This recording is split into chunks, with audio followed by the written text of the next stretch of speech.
بسم الله الرحمن الرحيم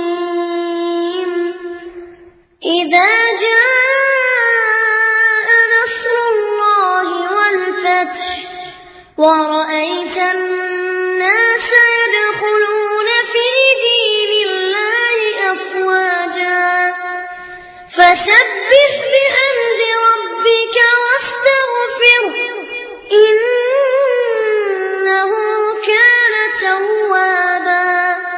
அஸ்ஸலாமு அலைக்கும். இந்த நிகழ்ச்சியிலே மார்க்க மற்றும் சமுதாயம் தொடர்பான கேள்விகளுக்கான விளக்கங்களை பதில்களை நாம் பார்க்கவிருக்கின்றோம். குவைத் மிஷ்ரீஃப் கிளையிலிருந்து நாகை இப்ராஹிம் அவர்கள் கேட்டிருக்கின்றார்கள். 9வது அத்தியாயம் 107வது 108வது வசனங்கள், அதாவது தொழக்கூடாத பள்ளியை பற்றியும் தொழுவதற்கு தகுதியான பள்ளியை பற்றியும் பேசக்கூடிய அந்த வசனங்களின் சரியான கருத்து என்ன, எந்த பள்ளியில் நாம் தொழ வேண்டும், எத்தகைய பள்ளியில் நாம் தொழுவது கூடாது என்று அந்த வசனத்துடைய விளக்கம் தொடர்பாக கேள்வி கேட்டிருக்கின்றார். இந்த வசனம் குழம்புவதற்கு எந்த ஒரு விஷயமும் இல்லை. இதில் மிக தெளிவாக அல்லாஹ் ரப்புல் ஆலமீன் எத்தகைய பள்ளியில் தொழுவது கூடாது, எந்த பள்ளியில் தொழ வேண்டும் என்பதை பற்றி அல்லாஹ் ரப்புல் ஆலமீன் 9வது அத்தியாயம் 107 வசனங்களிலிருந்து 109வது வசனம் வரைக்கும் மிக தெளிவாக அல்லாஹ் எடுத்துரைக்கின்றான். ஒட்டுமொத்தமாக இந்த வசனங்களிலே 2 வகையான பள்ளிகளை பற்றியும் அந்த பள்ளிகளை உருவாக்கியவர்களின் நோக்கங்கள், அவர்களிடம் உள்ள பண்புகளை பற்றியும் அல்லாஹ் எடுத்துரைக்கின்றான். 9வது அத்தியாயம் 107வது வசனத்தில் அல்லாஹ் கூறுகின்றான், வல்லதீன இத்தஹது மஸ்ஜிதன் லிராரன் வ குஃப்ரன் வ தஃப்ரீகம் பைனல் மூமினின் வ இர்சாதன் லிமன் ஹாரபல்லாஹ வ ரசூலஹு மின் கபில். சிலர் ஒரு பள்ளிவாசலை ஏற்படுத்தி கொண்டார்கள். எதற்காக ஏற்படுத்தி கொண்டார்கள்? மஸ்ஜிதன் லிராரன், தீங்கிழைப்பதற்காகவும், வ குஃப்ரன், இறைவனை மறுக்கக்கூடிய காரியங்களை செய்வதற்காகவும், இறை மறுப்பிற்காகவும், வ தஃப்ரீகம் பைனல் மூமினின், இறை நம்பிக்கையாளர்களுக்கு மத்தியிலே பிரிவினையை ஏற்படுத்துவதற்காகவும், வ இர்சாதன் லிமன் ஹாரபல்லாஹ வ ரசூலஹு மின் கபில். இதற்கு முன்னால் நபிகள் நாயகம் வாழக்கூடிய காலகட்டத்திலே அவங்க இந்த வசனம் இறங்கும்போது அதற்கு முன்பாக அல்லாஹ்வுக்கும் அல்லாஹ்வுடைய தூதருக்கும் எதிராக யார் போர் செய்தார்களோ அவர்களை எதிர்பார்த்து காத்திருக்கும் இடமாகவும் அவர்களுக்கு புகலிடமாகவும் ஒரு பள்ளிவாசலை ஏற்படுத்தி கொண்டார்கள். அந்த பள்ளியை உருவாக்கி கொண்டவர் என்ன சொல்கிறாங்கன்னா, வல யஹ்லிஃபுன்ன இன் அரதுனா இல்லல் ஹுஸ்னா, நாங்கள் நல்லதை தவிர நன்மையை தவிர வேறு எதையும் நாங்கள் நாடவில்லை என்று அவர்கள் சத்தியமிட்டும் சொல்கிறார்கள். வல்லாஹு யஷ்ஹது இன்னஹும் லகாதிபூன், அவர்கள் பொய்யர்கள் என்று அல்லாஹ் சாட்சி கூறுகிறான்.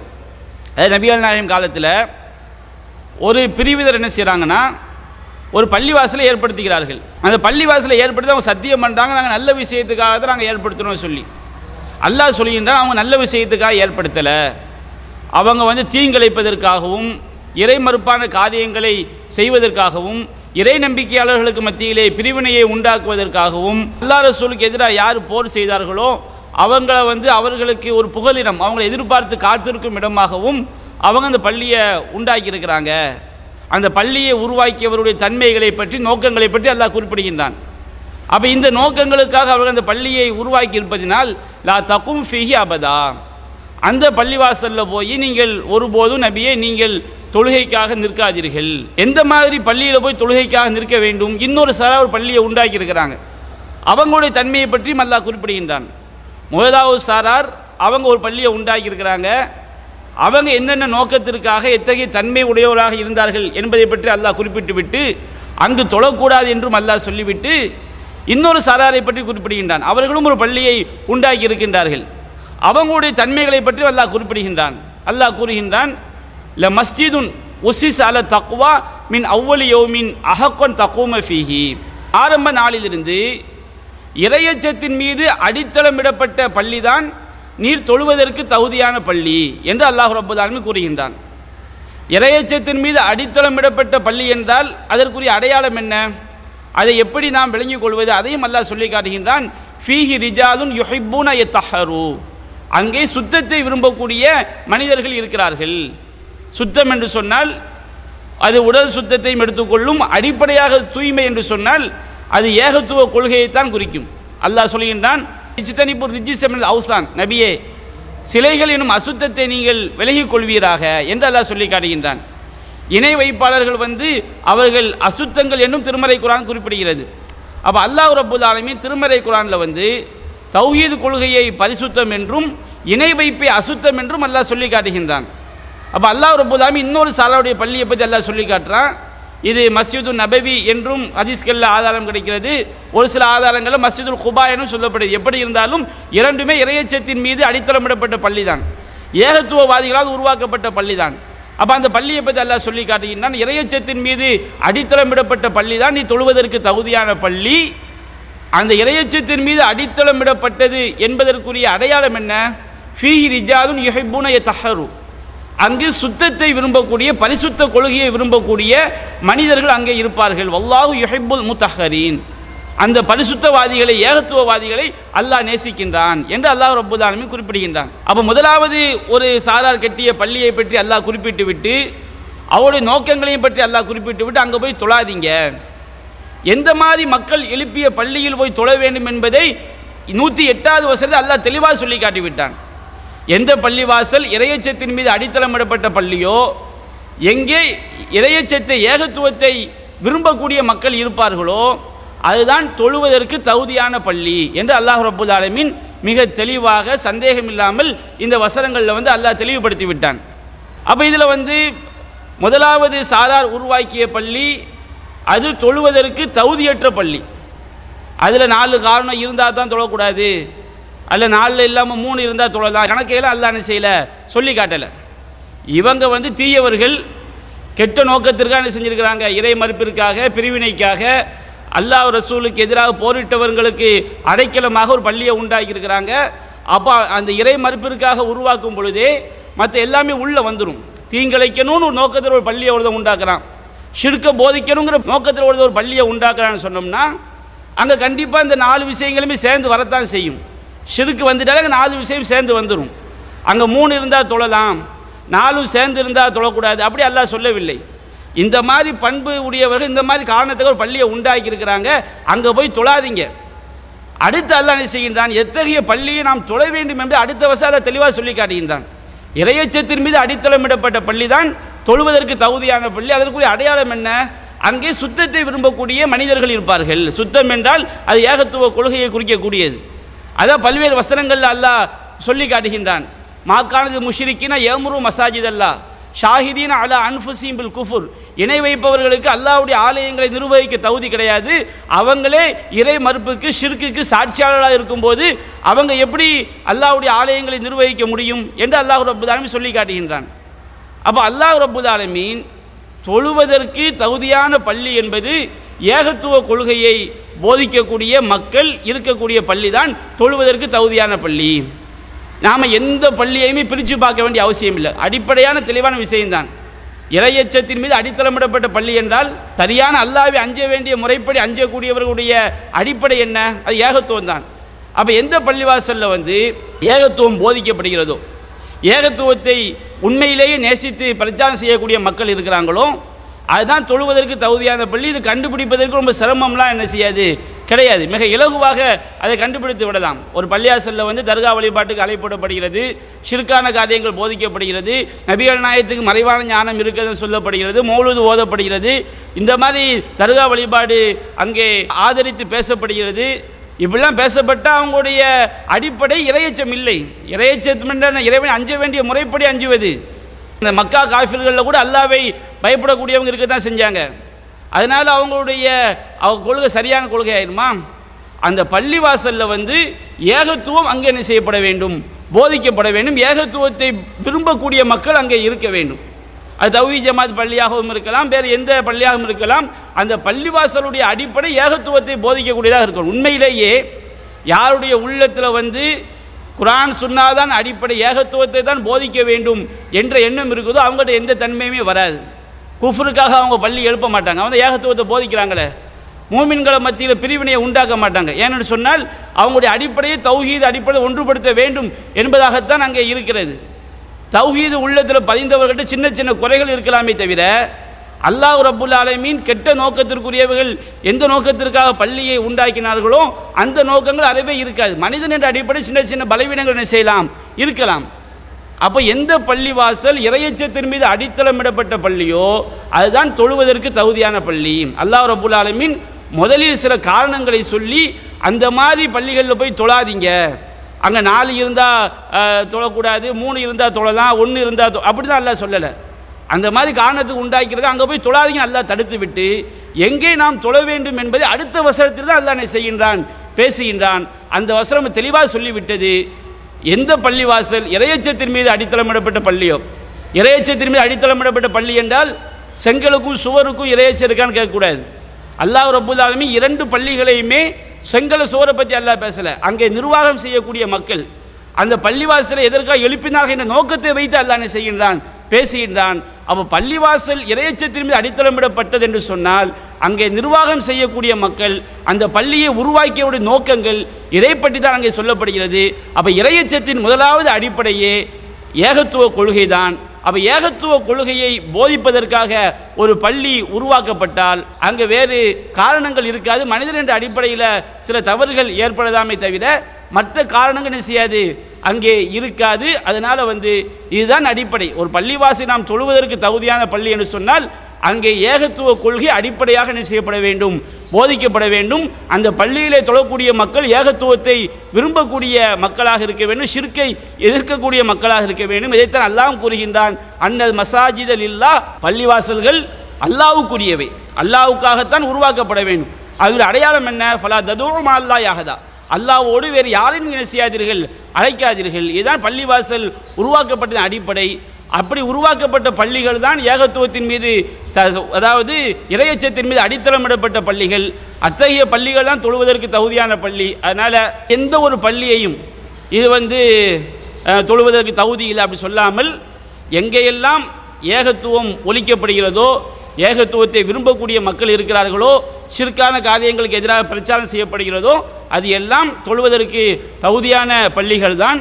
எனவே இந்த வசனம் மிக தெளிவாக நாம் எத்தகைய பள்ளியில் தொழ வேண்டும் என்ற அடிப்படை சொல்லி காட்டுகிறது. இதில் எந்த குழப்பமும் கிடையாது.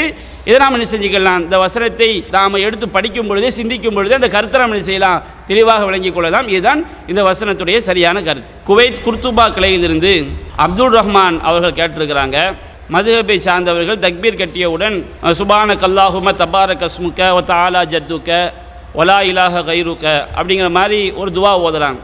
இது ஆதாரபூர்வமான செய்தியா, இது சஹீஹான ரூட்டில் எதுவும் வந்திருக்குதா அப்படின்னு சொல்லி செஞ்சுருக்கிறாங்க, கேட்டிருக்காங்க. தொழுகையின் ஆரம்ப துவாக்களை பொறுத்த வரைக்கும் அல்லாஹும்ம பாயித் பைனி ஒ பைன ஹத்தாயாய அப்படின்னு ஓதுறோம் பாருங்கள்.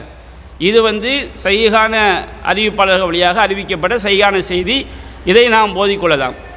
அதுபோன்று வஜ்ஜஹத்து வஜ்ஹியல் இல்லதி அப்படின்னு சொல்லி இன்னொரு துவா நபியான ஓதியிருக்கிறாங்க. அதையும் நாம் என்ன செய்யலாம், ஓதிக்கொள்ளலாம். அதே நேரத்தில் இந்த தொழுகையில் ஆரம்ப துவாவாக சனா என்ற பெயரில் ஓதுறாங்க. இது நபிகள் நாயகம் சொன்னதாக வந்திருக்கக்கூடிய அறிவிப்புகள் அனைத்துமே பலவீனமான அறிவிப்புகளாகத்தான் இருக்கிறது. இதை நாம் இன்றல்ல பல்லாண்டுகளுக்கு முன்பாகவே நம்ம ஜமாத் சார்பாக இதை நாம் என்ன செய்திருக்கின்றோம், தெளிவுபடுத்தியிருக்கோம். இது தொடர்பாக வரக்கூடிய அனைத்து அறிவிப்புகளும் பலவீனமாகத்தான் இருக்குது. இதை முன்வாழ்ந்த அறிஞர்கள் கூட என்ன செஞ்சுருக்கிறாங்க, இதை தெளிவுபடுத்தியிருக்கிறாங்க.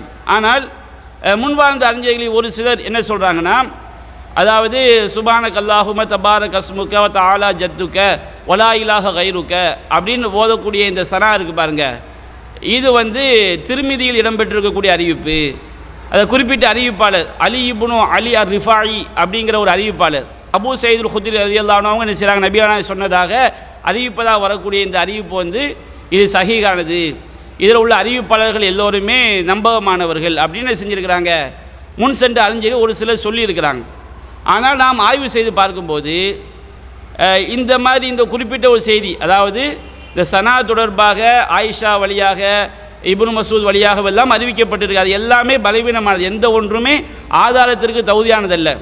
ஆனால் ஒரு சில முற்கால அறிஞர் என்ன சொல்கிறாங்கன்னா, அபூ சயீது குத்ரி ரலியல்லாஹு அன்ஹு அவங்க நபிகள் நாயகம் போதியதாக அறிவிப்பதாக வரக்கூடிய அறிவிப்பு அதில் உள்ள அறிவிப்பாளர் எல்லாமே சரியானவங்க, அதனால் நாம் அதை ஓதலாம் என்று முன் சென்ற அறிஞர் ஒரு சிலர் சொல்லியிருக்கிறாங்க. ஆனால் அந்த அறிஞர்கள் இந்த ஹதீஸை சஹீஹ் என்று சொல்வதற்கு வைக்கக்கூடிய அந்த வாதங்கள் நாம் பார்த்த வரைக்கும் அது என்ன செய்யலை, சரியான ஒரு வாதமாக இல்லை. என்னென்னு சொன்னோம்னா, இந்த செய்தியுடைய திருமிதி அதுபோல் இன்னும் சில நூல்களில் இது இடம்பெற்றிருக்கிறது. இந்த செய்தியுடைய அறிவிப்பாளர் தொடரில் வந்து அலி இப்னு அலி அர் ரிஃபாயி என்ற அறிவிப்பாளர் என்ன செய்கிறாரு, இடம்பெறுகின்றார். இந்த அறிவிப்பாளரை பற்றி பல்வேறு இமாம்கள் அவரிடம் உள்ள குறையை தெளிவுபடுத்தி என்ன செஞ்சுருக்கிறாங்க, அதை வந்து விமர்சனம் செய்திருக்கிறார்கள். இமாம் இப்னு ஹிப்பான் அவர்கள் வந்து தன்னுடைய மஜ்ரூஹின் அப்படிங்கிற கிதாபில் என்ன செய்கிறாரு, சொல்லி காட்டுறார். அதாவது இமாம் இப்னு ஹிப்பான் சொல்கிறாரு, இந்த அலி இப்னு அலி இப்னு நஜ்ஜாத் இப்னு ரிஃபாயி அவருடைய முழுமையான பெயர். இந்த அலி இப்னு அலி என்பவர் வந்து கான மிம்மன் யுஹ்திவு கசீரன் அலா கில்லத்தி ரிவாயத்திஹி. இவர் வந்து இவருடைய ஹதீஸ்களாக இவர் அறிவித்தது ரொம்ப கம்மி தான், ஆனால் அதிகமாக தவறளிக்கக்கூடிய அறிவிப்பாளர்களில் ஒரு ஆள் இந்த அலி இப்னு அலி இருக்கார் பாருங்க. அவர் மேலே வந்து யாருமே ஆதாரபூர்வமாக விமர்சனம் செய்யவில்லை என்பதுதான் இந்த ஹதீஸை நியாயப்படுத்துவதற்கு முன் சென்ற அறிஞர்கள் சொல்லக்கூடிய ஒரு காரணம். அதை வந்து இமாம் இப்னு ஹிப்பான் வந்து தெளிவாகவே சொல்லி காட்டார். இவருடைய அறிவிப்புகளை ஏன் ஏற்றுக்கொள்ளக்கூடாது அப்படிங்கிறதுக்கு அவர் சொல்கிறாரு, கான மிம்மன் யுஹ்திவு கசீரன், இவர் அதிகமாக தவறளிக்கக்கூடியவர்களில் ஒருவராக இருக்கிறார். அலா கில்லத்தி ரிவாயத்தி, இவருடைய அந்த அறிவிப்புகள் வந்து ரொம்ப கம்மியான அறிவிப்புகள் தான். அடுத்து இப்னு ஹிப்பான் சொல்கிறாரு, வ என்ஃபரிது அனில் அஸ்பாத்தி லா யுஷ்பியூ ஹதீஸ சிகாத், இவர் வந்து நம்பகமானவர் வழியாக தனித்து அறிவிக்கிறார். நம்பகமானவர் வழியாக அறிவித்தால் எப்படி இருக்க வேண்டுமோ அப்படி இல்லாத அளவுக்குள்ளே செய்து செய்கிறாரு, நம்பகமான வழியாக இவர் தனித்து அறிவிக்கின்றார். அடுத்து இப்னு ஹிப்பான் சொல்கிறாரு, லா யோஜுபுனி அல் இஹ்திஜாஜு பிஹி இதா இன்ஃபரத, இவர் மட்டும் ஒரு செய்தியை தனித்து அறிவித்தார் என்று சொன்னால் அதை என்ன செய்யக்கூடாது, ஆதாரமாக எடுத்துக்கொள்ள முடியாது. இவரோட இன்னொரு ஆதாரபூர்வமாக ரூட்டில் வந்துருச்சுன்னு வச்சுக்கிடுங்க, அப்போ இவர் அறிவிக்கக்கூடிய செய்தி என்ன செய்யும், ஆதாரமாக எடுக்கும். இவர் தனித்து வரக்கூடிய அறிவிப்புகளை வந்து ஆதாரமாக எடுக்கக்கூடாது. ஏன் எடுக்கக்கூடாது, இவர் நம்பகமானவர்கள் வழியாக ஒரு உறுதியான அறிவிப்பாளர் அறிவித்தால் எப்படி இருக்குமோ அப்படி இல்லாத செய்தி என்ன செய்கிறார், தனித்து அறிவிக்கின்றார், அதிகமாக தவறளிக்கக்கூடியவர் என்று என்ன செய்கிறார் இமாம் இப்னு ஹிப்பான் அவர்கள் தனது மஜ்ரூஹின் என்ற புத்தகத்தில் வந்து சொல்லி காட்டுறார். தனித்து அறிவிக்கின்றார், அதனால் அந்த அடிப்படையிலேயே இந்த செய்தி என்ன செய்கிறது, பலவீனமாகி விடுகிறது. அதுபோன்று அகமது இமாம் இவர் மேலே வந்து ஒரு குறையை சொல்லி காட்டுறார். என்ன சொல்கிறாரு, அதாவது லம் யக்குன் பிஹாத ஷேஹி பஹ்சுன், இந்த அலி இப்னு அலி என்பவர் மேலே எந்த பிரச்சனையும் கிடையாது, இல்லா அன்னஹு ரஃபா அஹாதீஸ, ஆனால் இவர் ஹதீஸ்களை வந்து மர்ஃபூவாக அறிவித்து விடுவார். அப்படி என்ன அர்த்தம், நபிகள் நாயகம் அந்த செய்தியை சொன்னதாக இருக்காது, ஆனால் என்ன செஞ்சிருவார், நபிகள் நாயகம் சொன்னதாக என்ன செய்து அறிவித்துடுவார். நபிகள் நாயகம் சொன்னதாக திட்டமிட்டு அறிவித்தால் பொய்யராயிருவாங்க. இவர்கிட்ட உள்ள குறை, நபிகள் நாயகம் சொன்னதாக சஹாபாக்குடைய சொந்த கூற்றாக இருக்கும், அதை கூட என்ன செஞ்சிருவார், அறியாமையினாலோ தன்னிட உள்ள பலவீனத்தினாலும் மர்ஃபூவா என்ன செய்து விடுவார், அறிவித்து விடுவார். இந்த செய்தி அந்த மாதிரி இருக்குது. ஏன்னு சொன்னால் இமாம் அகமது இந்த மாதிரி ஒரு குறையை சொல்லி காட்டுறாங்க. இமாம் அபூதாவுது அதை வந்து அழகாக சொல்லி காட்டுறாங்க. தஹதீபுல் கமால் அந்த நூலில் வருகிறது, கால அபூதாவுத் யகூலூன ஹுவான் அலி இப்னு அலி அனில் ஹசன், இந்த அலி இப்னு அலி வந்து நம்பகமானவர் வழியாக அறிவித்ததாக சொன்னது தப்பு செஞ்சவர் யாருன்னா இந்த அலி இப்னு அலியுடைய மாணவராக இருக்கக்கூடிய ஜாஃபர் என்பவர் தான் அதை வந்து தவறாக சொல்லிவிட்டார். ஹசன் வழியாக அறிவிப்பது வந்து நபிகள் நாயகம் சொன்னதாக வரக்கூடிய அறிவிப்பு கிடையாது. ஆனால் இந்த அலி இப்னு அலியுடைய மாணவர் ஜாஃபர் இப்னு சுலைமான் என்பவர் செஞ்சிட்டாரு, அவர் தவறு செஞ்சிட்டாரு. இந்த அலி இப்னு அலி என்பவர் வந்து அபுல் முத்தவக்கில் நம்பகமான ஆட்கள் வழியாக அறிவிப்பதை போன்று என்ன செய்துவிட்டார், சொல்லிவிட்டார் என்று அபூதாவூத் இமாம் என்ன செய்கிறாங்க, இவர் மேலே வந்து விமர்சனம் வைத்திருக்கின்றார்கள். அதுபோன்று இமாம் இப்னு ஹுசைமா அவங்க சொல்லி காட்டுறாங்க, அவங்க இப்னு ஹுசைமாவுடைய காலத்திலேயே இந்த சனாவை வந்து மக்கள் ஓதிக்கிட்டு இருக்காங்க. அப்போ அவங்க சொல்கிறாங்க, அம்மாமா எஃப்தத்திஹு பில் ஆமத்து சலாத்தஹும் பி ஹுராசான் மின் கௌலிஹிம், அதாவது ஹுராசான் போன்ற ஊர்களில் வந்து தொழுகை ஆரம்பித்தவுடன் அதிகமான மக்கள் துவாவை ஓதுகிறார்கள். அது என்ன துவா என்று சொன்னால், சுபானக அல்லாஹும்ம வ பிஹம்திக தபாரக அஸ்முக வ தஆலா ஜத்துக வ லா இலாஹ கைருக அப்படிங்கிற அந்த துவா தான் சனான்னு சொல்லுவாங்க. அந்த துவாவை வந்து தொழுகையினுடைய ஆரம்ப துவாவாக அதிகமான மக்கள் ஓதுகிறார்கள். ஃபலா நஅலமு ஃபி ஹாதா ஹபரன் சாபித்தன் அனி நபி ஸல்லல்லாஹு அலைஹி வஸல்லம் இந்த அஹதில் மஅரிஃபத்தி பில் ஹதீஸி அப்படிங்கிறார். ஹதீஸ்கள் தொடர்பாக நன்றாக அறிந்த மக்களிடத்தில் இந்த துவாவை நபிகள் நாயகம் ஓதியதாக உறுதியான எந்த செய்தியுமே கிடையாது அப்படின்னு சொல்லி இமாம் இப்னு ஹிப்பான் சொல்லிட்டு எல்லாமே பலவீனமான செய்தி தான். அந்த பலவீனத்தில் வந்து குறைந்த பலவீனம் எதுவும் சொல்கிறார். வஹசனு இஸ்னாதின் நாலமுகு, நாம் அறிந்தவரை சுபானக் அல்லாஹும்ம தபாரக ஸ்முக சனா வருது பாருங்க, இது எல்லாமே பலவீனம். ஓரளவு தேரக்கூடிய செய்தி என்ன சொன்னோம்னா, நல்ல அறிவிப்பாளத்தோட எதுன்னு சொன்னால் ருவிய ஃபி ஹாதல் ஹபரி அபில் முத்தவக்கில் அன அபி சயீத். இந்த அலி இப்னு அலி என்பவர் அபுல் முத்தவக்கில் என்பவரிடமிருந்து, அந்த அபுல் முத்தவக்கில் அபு சயீத் ரலியல்லாஹு அவங்கள்ட்ட அறிவிக்கக்கூடிய இந்த அறிவிப்பு தான் பலவீனம் தான். ஆனால் குறைந்த பலவீனமான அறிவிப்பாளர் தொடர் என்று என்ன செய்கிறாரு இமாம் இப்னு ஹுசைமா சொல்லி காட்டுறார். நபிகள் நாயகத்திடமிருந்து அவங்க சனா ஓதியதாக எந்த ஒரு ஆதாரபூர்வமான செய்தியும் என்ன செய்யப்படவில்லை, அறிவிக்கப்படவில்லை அப்படின்னு செய்கிறாங்க, சொல்லி காட்டுறாங்க.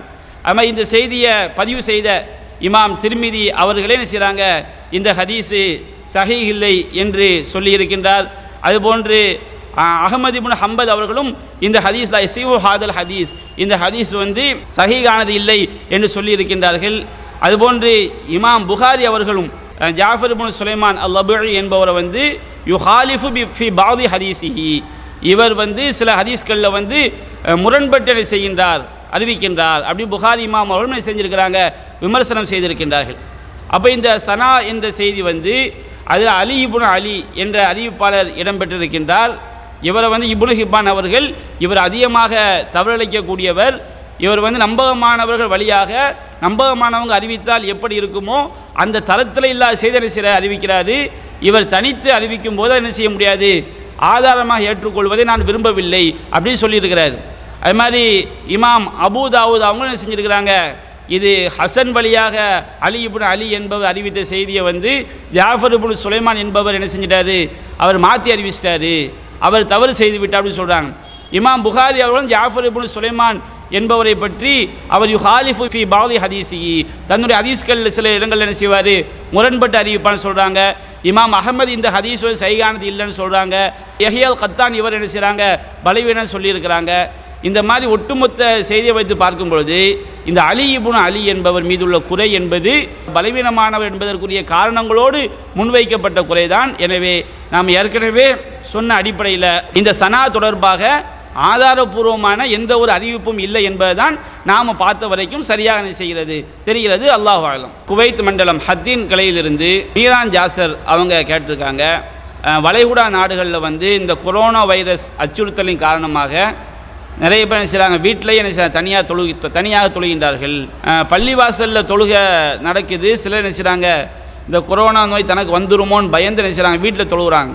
இப்படி தொழுதா அவங்கள அல்லாஹ் குற்றம் பிடிப்பானா அப்படின்னு கேட்குறாங்க. அதுமாதிரி ஜும்மா தினத்தில் என்ன செய்கிறாங்க, வீட்டில் தனியாக தொழுகிறார்கள்.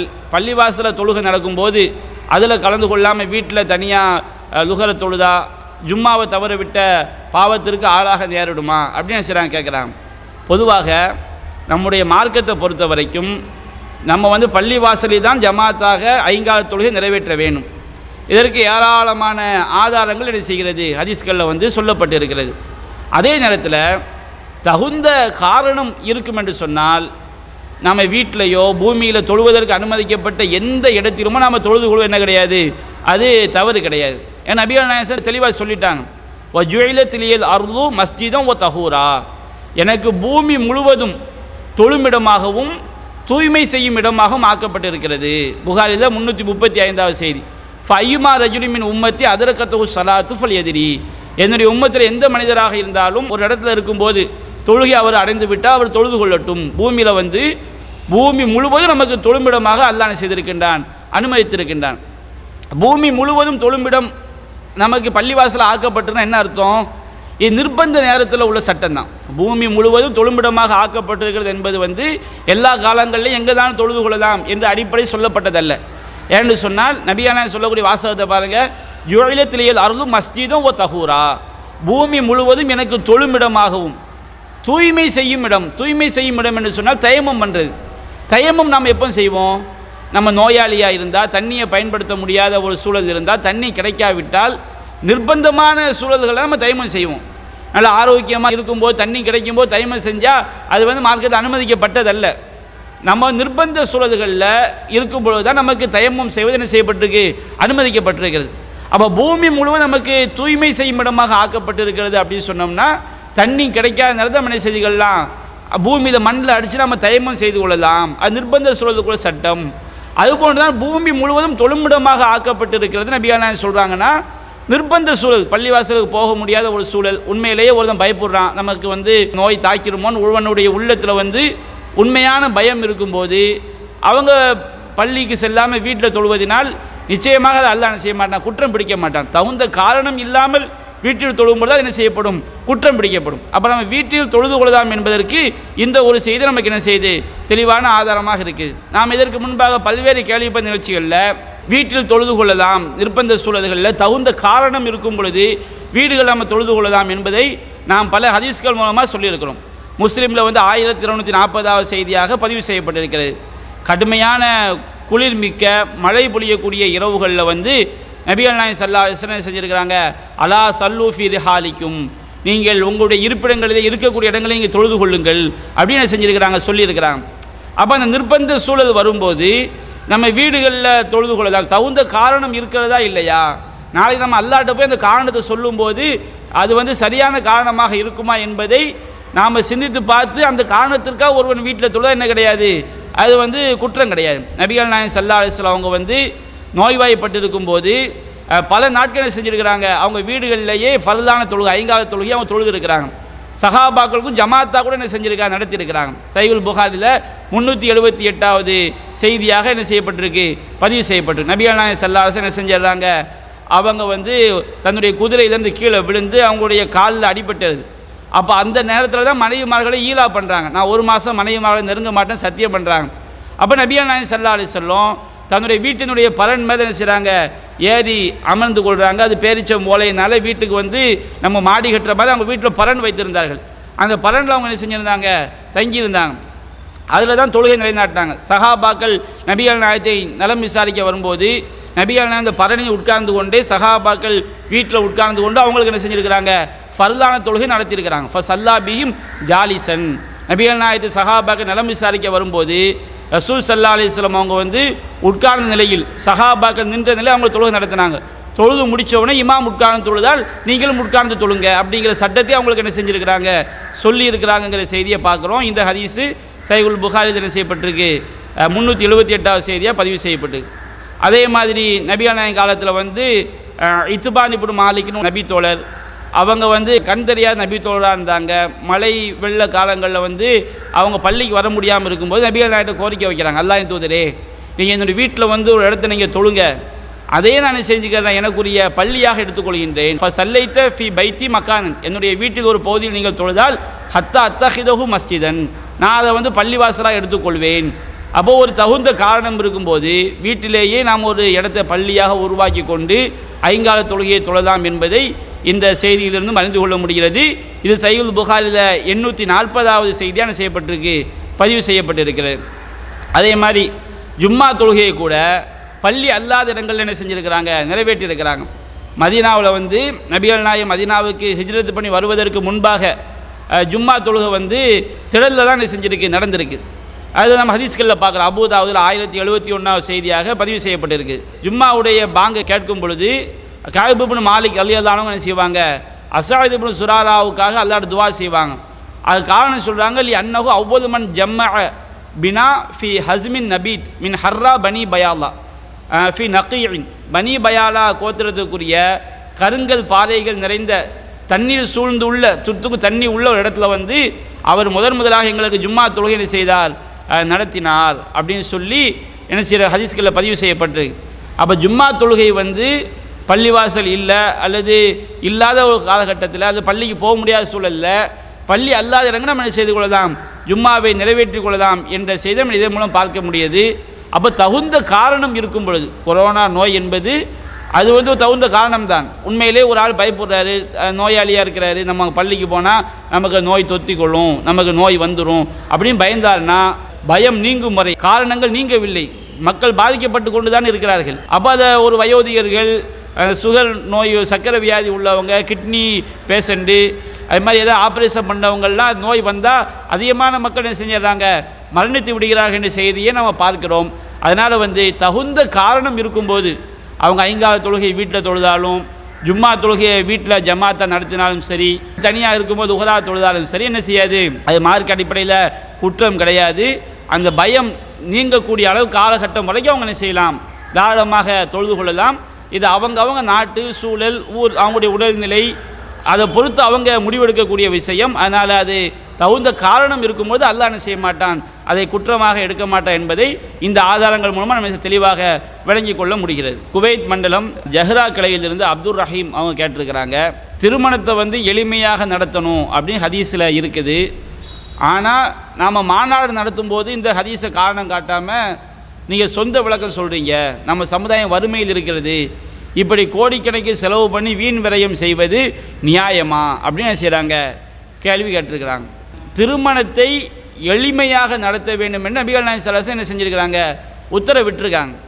இன்ன ஆதம நிக்காஹி பரக்கத்தன் ஐஸ்வருகா மூனா, பரக்கத் நிறைந்த திருமணம் எதுவென்று சொன்னால் செலவு குறைந்த திருமணம் தான் பரக்கத் நிறைந்த திருமணம் அப்படின்னு நபிகள் நாயகம் ஸல்லல்லாஹு அலைஹி வஸல்லம் செஞ்சுருக்கிறாங்க, சொல்லியிருக்கிறாங்க. நபிகள் நாயகம் ஸல்லல்லாஹு அலைஹி வஸல்லம் அவங்க ஒரு விஷயத்தில் செலவு கம்மியாக பண்ணுங்க அப்படின்னு சொல்லும்போது இன்னொரு விஷயத்துக்கு சட்டத்தை என்ன செய்ய முடியாது, பொருத்த முடியாது. இப்போ உதாரணமாக ஹஜ்ஜுக்கு போகிறோம், ஹஜ்ஜுக்கு போனால் இன்றைக்கு அது ஒரு மார்க்கம் நம்ம கட்டளையிட்ட ஒரு விஷயம். ஹஜ்ஜு செய்வது ஒவ்வொருவர் மீதும் கடமை. ஹஜ்ஜுக்கு போனால் ஒரு ஆளுக்கு 5 லட்ச ரூபா 6 லட்ச ரூபா ஆகுதுன்னு வச்சுக்கிடுங்க. ரசூலா திருமணத்தை எளிமையாக நடத்தி சொல்லியிருக்கிறாங்க. நீங்கள் எது ஹஜ்ஜுக்கு 6 லட்ச ரூபா செலவு பண்ணுறீங்க அப்படி கேட்க முடியுமா? சரி, நம்ம நோன்பு நாம் வைக்கிறோம், நோன்பு நோக்கும் பொழுது பகல் முழுவதும் நம்ம என்ன செய்கிறோம், சாப்பிடாமல் இருக்கிறோம். பணக்காரனும் சாப்பிடாமல் இருப்பாங்க, ஏழையும் சாப்பிடாமல் இருப்பாங்க. நோன்பு என்று சொன்னால் சுபு பாங்கிலிருந்து மகரிப் பாங்கு வரைக்கும் நாம் உண்ணாமல் பருகாமல் மனைவியோடு சேராமல் இருப்பது நமக்கு சட்டமாக்கப்பட்டிருக்கிறது. அப்போ இந்த சட்டத்தை வைத்துக்கொண்டு நமக்கு நோம்பில் மட்டும் நீங்கள் பகலில் சாப்பிடாமல் இருக்கிறீங்க, அப்போ நீங்கள் நோம்பல்லாத நாட்கள்லையும் நீங்கள் சாப்பிடாமல் இருக்க வேண்டியான, அது இரவில் சாப்பிடாமல் இருக்க வேண்டியான என்று ஒன்றுக்கு சொல்லப்பட்ட விஷயத்தை மார்க்கம் அனுமதித்த இன்னொன்றுக்கு பொருத்தி பார்ப்பது அது சரியானது கிடையாது. இப்படி பார்த்தா எல்லா நல்ல காரியங்களும் செய்ய விடாமல் தடுக்கக்கூடிய நிலைமை ஏற்படும். குர்பான் நமக்கு மார்க்கத்தில் எவ்வளோ வலியுறுத்தப்பட்டு இருக்கிறது. மார்க்கம் குர்பானியை வலியுறுத்தப்பட்ட சுன்னத்தை நமக்கு என்ன செய்கிறது, சொல்லி காட்டுகிறது. அரசு என்ன செய்கிறாங்க, குர்பானி கொடுக்கறதை விட அந்த காசை ஏழைகளுக்கு கொடுத்தால் என்ன? குர்பான் நமக்கு மார்க்கத்தில் வலியுறுத்தப்பட்டிருக்கிறது, எவ்வளவு அதிகமான ஹதீஸ்களில் சொல்லப்பட்டிருக்கிறது. இப்படி இருக்கும்போது அல்லாஹ்வுடைய சட்டத்துக்கு எதிராக என்ன செய்கிறாங்க, குர்பானி அந்த காசை ஏழைகளுக்கு கொடுத்தா என்ன அப்படிங்கிற மாதிரி வாதம் வைப்பது அது தவறான ஒரு வாதம். அப்போ இந்த மாதிரி திருமணம் என்பது அங்கே எளிமையாக நடத்துவது என்பது சுன்னத், அல்லாஹ்வுடைய பரக்கத் நிற்கிறது. அதனால் எந்த காரியத்திற்கு செலவு செய்ய வேண்டுமோ அதுக்கு செய்யாதீங்க, அது வீண் விரயம் என்று, வீண் விரயம் அல்லாத ஒன்றை வீண் விரயம் என்று வாதிப்பது அது சரியான ஒரு ஒப்பீடு கிடையாது. மார்க்கத்தை சொல்வதற்காக ஒரு மாநாடு நடத்துவது என்பது அதிகமான மக்களை ஒரு சமுதாய பிரச்சனைக்காகவோ அல்லது ஒரு மார்க்கத்துடைய கொள்கை விஷயத்தை பேசுவதற்காகவோ மாநாடை நடத்தி அதிகமான மக்களை நம்ம அங்கே கூட்டும்போது அந்த செய்தி ஒரே நேரத்தில் மார்க்கத்துடைய செய்தி பல லட்சக்கணக்கான மக்களுக்கு போகுது. அதற்கு நாம் தேவையான அந்த செய்தியை பத்திரிகை வழியாக மற்ற அரசியல் தலைவர்கள் மற்ற பிற மக்களுக்கு செல்ல வேண்டும் என்று சொன்னால் இந்த இடத்துல நாங்கள் நிகழ்ச்சி நடத்துகிறோம் என்பதற்குரிய அடையாளங்கள், கொடி அதெல்லாம் வைக்கும் பொழுது தான் அந்த செய்தி பேனர் வைக்கணும், வால் போஸ்டர் ஒட்டணும். எல்லாமே தாவா அடிப்படையில் அல்லது சமுதாய கோரிக்கையாக இருந்தால் சமுதாய கோரிக்கை அனைத்து மக்களையும் சென்றடையும் பொழுது தான் அவர்கள் நியாயத்தை அரசாங்கம் செய்ய உணர்ந்து கொள்ளும். அந்த நோக்கத்துக்காக அது செய்யப்படும் போது அதை வீண் விரயம் என்று சொல்வது அது சரியான ஒரு விஷயம் கிடையாது. அப்படின்னு சொன்னால் செலவு பண்ணக்கூடிய எல்லாத்தையுமே வீண் விரயம் சொல்லக்கூடிய நிலைமை ஏற்பட்டுவிடும். தவறான செலவுகள் இருந்தால், வீண் விரயமான செலவுகள் இருந்தால் அது குறைக்கப்பட வேண்டும். மாநாடுக்கு அதிகமான மக்கள் வரும்போது அவங்களுக்காக இருக்கைகள் பண்ணணும், லட்சக்கணக்கான மக்கள் கேட்பதற்குரிய ஆடியோ செட்டிங் பண்ணணும். இது அதிகமான மக்களை சென்றடைவதற்காக நேரடி ஒளிபரப்பு பண்ண வேண்டிய நிலைமை ஏற்படும். அதே மாதிரி இந்த இடத்தில் தான் மாநாடு நடக்கிறது என்பதை அனைத்து மக்களும் அறிவிப்பதற்காக நம்ம அடையாளமாக கொடிகளை கட்ட வேண்டிய நிலைமை ஏற்படும். இது எல்லாமே அது தேவையான ஒரு செலவுகள் தான், தேவையற்ற செலவுகள். இதனால் எந்த ஃபாய்தாவும் இல்லை என்று இருக்கும். இந்த மாதிரி செலவு நீங்கள் பண்ணுறீங்க, இது தேவையற்றது என்று நாம் ஒரு விரயமான செலவு இருந்தால் சுட்டி காட்டப்பட்டால் அதை எல்லோருமே என்ன செய்ய வேண்டும், தவிர்த்து கொள்ள வேண்டும். அதனால் திருமணத்தை எளிமையாக செலவு கம்மியாக நடத்துங்க அப்படிங்கிற செய்தியை வைத்துக்கொண்டு திருமணம் அல்லாத நிகழ்வுகளில் யாருக்குமே சாப்பாடு கொடுக்காதீங்க, திருமணத்தை எளிமையாக இருக்குது, அதனால் தௌஹீத் ஜமாத் பொதுக்குழு கூட்டினா நீங்கள் எதுக்கு 4000 பேர் சாப்பாடு போகிறீங்க கேட்கலாமா?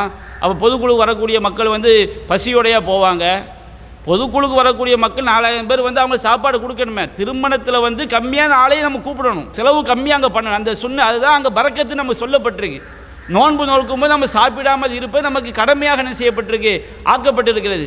அப்போ நோன்பு நேரத்தை நீங்கள் சாப்பிடாமல் இருக்கனால மற்ற காலங்களையும் சாப்பிடாமல் இருங்கன்னு சொல்வது எப்படி சரியான ஒரு வாதம் கிடையாதோ, அது மாதிரி திருமணத்தில் செலவு கம்மியாக பண்ணுங்கன்னு இருக்கும்போது அந்த எடுத்துக்கொண்டு செலவு பண்ண வேண்டிய இன்னொரு காரியம், அது சரியான செலவு, ஆகுமான செலவு, அதை கொண்டு போய் ஒப்பிட்டு திருமணத்தை வைத்து அதற்கு சட்டம் எடுத்தல் என்பது அது வந்து ஒரு சரியான ஒப்பீடு கிடையாது. அதனால் வந்து மார்க்கத்தை வந்து நாம் ஏழை மக்களுக்கு உதவியும் செய்ய வேண்டும், அது கட்டாயம். மார்க்கம் வந்து உதவி செய்ய வேண்டும் என்பது நமக்கு சொல்லி காட்டுகிறது. ஹஜ்ஜு செய்து நம்ம கடமை, ஹஜ்ஜுக்கும் போகணும், ஏழைகளுக்கும் நம்ம என்ன செய்யணும், ஜக்காத்து கொடுக்கணும். இப்படி தான் இஸ்லாமை சொல்லி காட்டுகிறது. அதனால் ஒரு நல்ல செயலை காரணம் காட்டி இன்னொரு நல்ல காரியம் என்ன செய்யக்கூடாது, தடுக்கக்கூடாது. எல்லா நல்ல காரியத்தையும் செய்யுங்கள். நம்ம ஜமாத் சார்பாக நம்ம ஏழைகளுக்கு எவ்வளோ உதவிகள் நாம் செய்கிறோம், இஸ்லாமிய சமுதாயம் செய்கிறது. ஃபித்ராங்கிற நோன்பு கால தர்மத்தை என்ன செய்கிறாங்க, கொடுக்குறாங்க. குர்பானி இறைச்சி ஏழைகளுக்கு கொடுக்குறாங்க. ஜக்காத்து என்ன செய்யப்படுகிறது, அது ஏழைகளுக்கு கொடுக்கப்படுகிறது. இஸ்லாமிய சமுதாயமும் நம்ம ஜமாத்தும் ஏராளமான நற்பணி செய்யத்தான் செய்கிறாங்க. அது நம்ம ஆர்வமூட்டு தான் செய்கிறோம். அதனால் ஒரு ஏழைகளுக்கு நாம் உதவ வேண்டும் என்ற காரணத்தை வைத்துக்கொண்டு வேறு எந்த நல்ல காரியத்தையுமே செய்யக்கூடாது, அது வீண் விரயம் என்று பேசுவது வந்து அது சரியான ஒரு அளவுகோல் இல்லை. எது வீண் விரயமாக இருக்கிறதோ, எது பயனற்ற செலவாக இருக்கிறதோ, எதிலான மக்களுக்கு வந்து இம்மைக்கோ மறுமைக்கோ எந்த விதமான பயனும் இல்லையோ, அந்த மாதிரி செலவுகளை வந்து நம்ம என்ன செய்ய வேண்டும், தவிர்க்க வேண்டும். அது விரயம் என்று சொல்வது என்ன கிடையாது, தவறு கிடையாது. தேவையான செலவுகள் இம்மைக்கும் மறுமைக்கும் பயனுள்ள விஷயமாக இருக்கிறது. அந்த மாதிரி செலவுகள் என்பது அதை பண்ணக்கூடாது என்று சொல்வது, ஒப்பிட்டு பார்ப்பது என்பது அது எல்லா நல்ல காரியங்களையுமே தடுக்கக்கூடிய ஒரு நிலைக்கு என்ன செஞ்சிடும், கொண்டு போய் தள்ளிவிடும். அதனால் ஏழைகளுக்கு உதவி செய்ய வேண்டும் என்பது மார்க்கத்தில் முக்கியம்தான். அதுபோன்று நம்ம மார்க்கத்தை சொல்வதற்காக மாநாடுகள் நடத்தும் போது அதற்கு தேவையான செலவுகளை செய்ய வேண்டும் என்பதும் அதுவும் அவசியமான விஷயம்தான். அது என்ன கிடையாது, வீண் விரயம் கிடையாது. குவைத் மண்டலம் பயான் கலையிலிருந்து முகமது சஹாபுத்தீன் அவர்கள் ஒரு நீண்ட பெரிய கேள்வியாக கேட்டிருக்காங்க. அதை கேள்வியோட சாதம் செய்யணும்னு சொன்னோம்னா, நபித்துவம் அனுப்பப்படுறதுக்கு முன்னாடி மக்காவில் வாழ்ந்த மக்களுக்கு அவங்க எந்த கொள்கையை பின்பற்றினாங்க, ஈசா நபியுடைய இஞ்சில் வேதம் உலக மக்கள் எல்லா மக்களுக்கும் உள்ளதா, நபிகள் நாயகம் வர்றதுக்கு முன்னாடி உலகம் முழுவதும் உள்ளவங்களுக்கு என்ன வேதம் அப்படின்னு கேள்வி கேட்டிருக்காங்க. இதுக்கு வந்து நமக்கு திருமறை குர்ஆன் மிக தெளிவாகவே நமக்கு என்ன செய்கிறது, பதில் சொல்கிறது. அல்லாஹ் ரப்புல் ஆலமீன் உலகத்தில் உள்ள எல்லா சமுதாயத்திற்கும் நபிமார்களை அல்லாஹ் என்ன செய்திருக்கிறான், அனுப்பியிருக்கிறான். நபிமார்கள் அனுப்பப்படாத எந்த ஒரு சமுதாயம் கிடையாது. இப்போது சமுதாயத்துக்கு ஒரு நபி அனுப்பப்படுறான் வைத்துக்கொள்ளுங்கள். அந்த நபி வாழும் போதும் அவர் மரணித்த பிறகு இன்னொரு நபி அந்த சமுதாயத்துக்கு வர்ற வரைக்கும் அவர் போதித்த கொள்கைகள் தான், அவர் தான் சமுதாயத்துக்கு நபியாக அனுப்பப்படும். அது ஒரே சமுதாயமாகத்தான் கருதப்படும். இப்போ நபிகள் நாயகம் ஸல்லல்லாஹு அலைஹி வஸல்லம் மௌத்தாயிட்டாங்க. மௌத்தான பிறகு கியாமத்து நாள் வரைக்கும் நபி வரப்போவது கிடையாது. அப்போ கியாமத்து நாள் வரைக்கும் வரக்கூடிய மக்கள் வந்து ரசூலுல்லாஹ்வுடைய உம்மத்து தான். நபிகள் நாயகம் என்ன வழிகாட்டினாங்களோ அந்த விஷயங்கள் எல்லா மக்களுக்கும் போய் சேரக்கூடிய வகையில் தான் அந்த மார்க்கத்தை அல்லாஹ் பாதுகாத்திருக்கிறான். அது மாதிரி உலகத்தில் உள்ள எல்லா சமுதாயங்களுக்கும் அல்லாஹ் என்ன செய்திருக்கின்றான், நபிமார்களை அல்லாஹ் அனுப்பியிருக்கின்றான். ஒரு சமுதாயம் என்று சொன்னால் ஒரு நபி ஒரு சமூகத்துக்கு அனுப்பப்பட்டால் எந்த சமூகத்துக்கு அனுப்பப்பட்டாரோ அந்த சமூகத்திற்கு வந்து அவர் வாழக்கூடிய காலத்திலும் அவர் மரணித்த பிறகு இன்னொரு நபி வர்ற வரைக்கும் அந்த மக்கள் வந்து அந்த நபியுடைய உம்மத்தாக தான் கருதப்படுவாங்க. இன்னொரு நபி வந்து விட்டால் அந்த நபியுடைய உம்மத்தான செய்யப்படுவாங்க, கருதப்படுவாங்க. அதனால் வந்து எந்தெந்த பகுதிக்கு அல்லாஹ் நபிமார்களை அனுப்பினான், எந்தெந்த மக்களுக்கு என்ன வேதத்தை கொடுத்தான் என்று தெளிவாக பெயர் குறிப்பிட்டு குர்ஆனை சொல்லலை. இந்த பெயர் கூறப்பட்ட நபிமார்களும் என்ன இருக்கிறாங்க, அந்த நபிமார்களுக்கு என்னென்ன வேதங்கள் கொடுக்கப்பட்டது என்றும் குறிப்பிட்ட நபிமார்களுக்கு வழங்கப்பட்ட வேதங்களின் பெயரும் சொல்லப்பட்டிருக்கு. ஆனால் எல்லா நபிமார்களுக்கும் எந்த சமுதாயத்துக்கு அனுப்பப்பட்டாங்க, அவங்களுக்கு வழங்கப்பட்ட வேதத்தின் பெயர் என்ன என்பதையெல்லாம் குறிப்பிட்டு குர்ஆன் நமக்கு என்ன செய்யலை, எல்லா நபிமார்களுடைய சரித்திரத்தையும் குர்ஆன் சொல்லி காட்டவில்லை. குர்ஆனில் அல்லாஹ் சொல்லி காட்டுறான். சூரத்து நஹ்ல்ல 36வது வசனத்தில் வலகத் பஅஸ்னா ஃபீ குல்லி உம்மத்தின் ரசூலா அனி அபுதுல்லாஹ வஜ்தனிபு தாகூத். நாம் வந்து எல்லா சமுதாயத்திற்கும் அல்லாஹ்வை வணங்குங்கள், ஷைத்தான்களை விலகிக் கொள்ளுங்கள் என்று போதிக்குமாறு நபிமார்களை அனுப்பி வைத்திருக்கின்றோம். ஷைத்தான்கள் தானே ஷிர்க்கை வந்து உண்டாக்குறாங்க, பிதஅத்து அனாச்சாரத்தை எல்லாத்தையும் மக்களுக்கு மத்தியில் விதைக்கிறது யார்? ஷைத்தான்கள். எல்லா சமுதாயத்துக்கும் நபி அனுப்பியிருக்கின்றான்.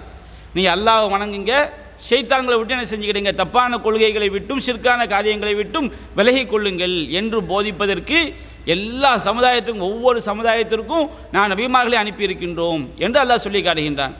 இதே கருத்தை 35வது அத்தியாயம் ஃபாத்திர் என்ற அத்தியாயத்தில் 24வது வசனம் சொல்லி காட்டுகிறது.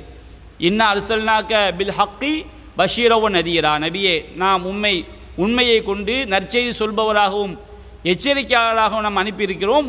வயிம்மின் உம்மத்தின் இல்லா ஹலாஃபிஹா நதீர், எந்த சமுதாயமாக இருந்தாலும் அந்த சமுதாயத்திற்கு எச்சரிப்பவர் வந்தே இருக்கின்றார் அப்படின்னு அல்லாஹ் சொல்லி காட்டுறான். உலகத்தில் உள்ள எல்லா சமுதாயங்களுக்கும் அல்லாஹ் செய்திருக்கின்றான், நபிமார்களை வந்து அல்லாஹ் அனுப்பியிருக்கின்றான். நபிமார்களை அனுப்பியிருக்கின்றான் என்பதுடைய கருத்தை நம்ம தெளிவாக வழங்கிக் கொள்ள வேண்டும். எல்லா காலத்தில் நபி இருந்து கொண்டே இருப்பார் என்பதல்ல. ஒரு சமுதாயத்துக்கு நபி அனுப்பப்பட்டார், அவர் வாழும் காலத்திலும் அந்த சமுதாயத்துக்கு அவர் தான் நபி. அவர் மரணித்து விட்டால் அந்த சமுதாயத்துக்கு இன்னொரு நபி வர்ற வரைக்கும் அவர் தான் செய்வார். அவர் போதித்த கொள்கைகள் தான் சமுதாயத்துக்கு வழிகாட்டியாக இருக்கும். அவர் தான் சமுதாயத்துக்கு நபியாக என்ன செய்யப்படுவார், கருதப்படுவார். இதை நாம் விளங்கிக் கொள்ள வேண்டும். அது மாதிரி சூரத்துல் காஃபிரில் 78வது வசனத்தை அல்லாஹ் சொல்லி காட்டுகின்றான். லகத் அர்சல்னா ருசுலமின் கப்லிக், நபியே உமக்கு முன்னர் ஏராளமான தூதர்களை, அதிகமான தூதர் நாம் அனுப்பியிருக்கின்றோம். மின்ஹும் மன் கசஸ்னா அலை, அந்த தூதர்களில் சிலரை பற்றி உமக்கு நாம் எடுத்து சொல்லியிருக்கின்றோம். குரானில் வந்து 25 நபிமாவுடைய பேர் என்ன செய்யப்பட்டிருக்கு, சொல்லப்பட்டிருக்கு. 25 பேர் மட்டும் தான் நபின்னு வழங்கி கொள்ளக்கூடாது. நிறைய நபி அல்லாஹ் அனுப்பியிருக்கிறான். அதில் 25 பேரை பற்றி அல்லாஹ் நமக்கு என்ன செய்திருக்கின்றான், சொல்லியிருக்கின்றான். சில நபிமாருடைய வரலாறுகள் விரிவாக சொல்லப்பட்டிருக்கிறது. சில நபிமார்களை பற்றி ஒரு சில தகவல்களை அல்லாஹ் சொல்லியிருக்கின்றான். சில நபிமார்களை பற்றி பெயரை மட்டுமே அல்லாஹ் குரானை சொல்லியிருக்கிறான். பெயரை தவிர அவரை பற்றி வேறு எந்த தகவலும் என்ன செய்யாது, இருக்காது.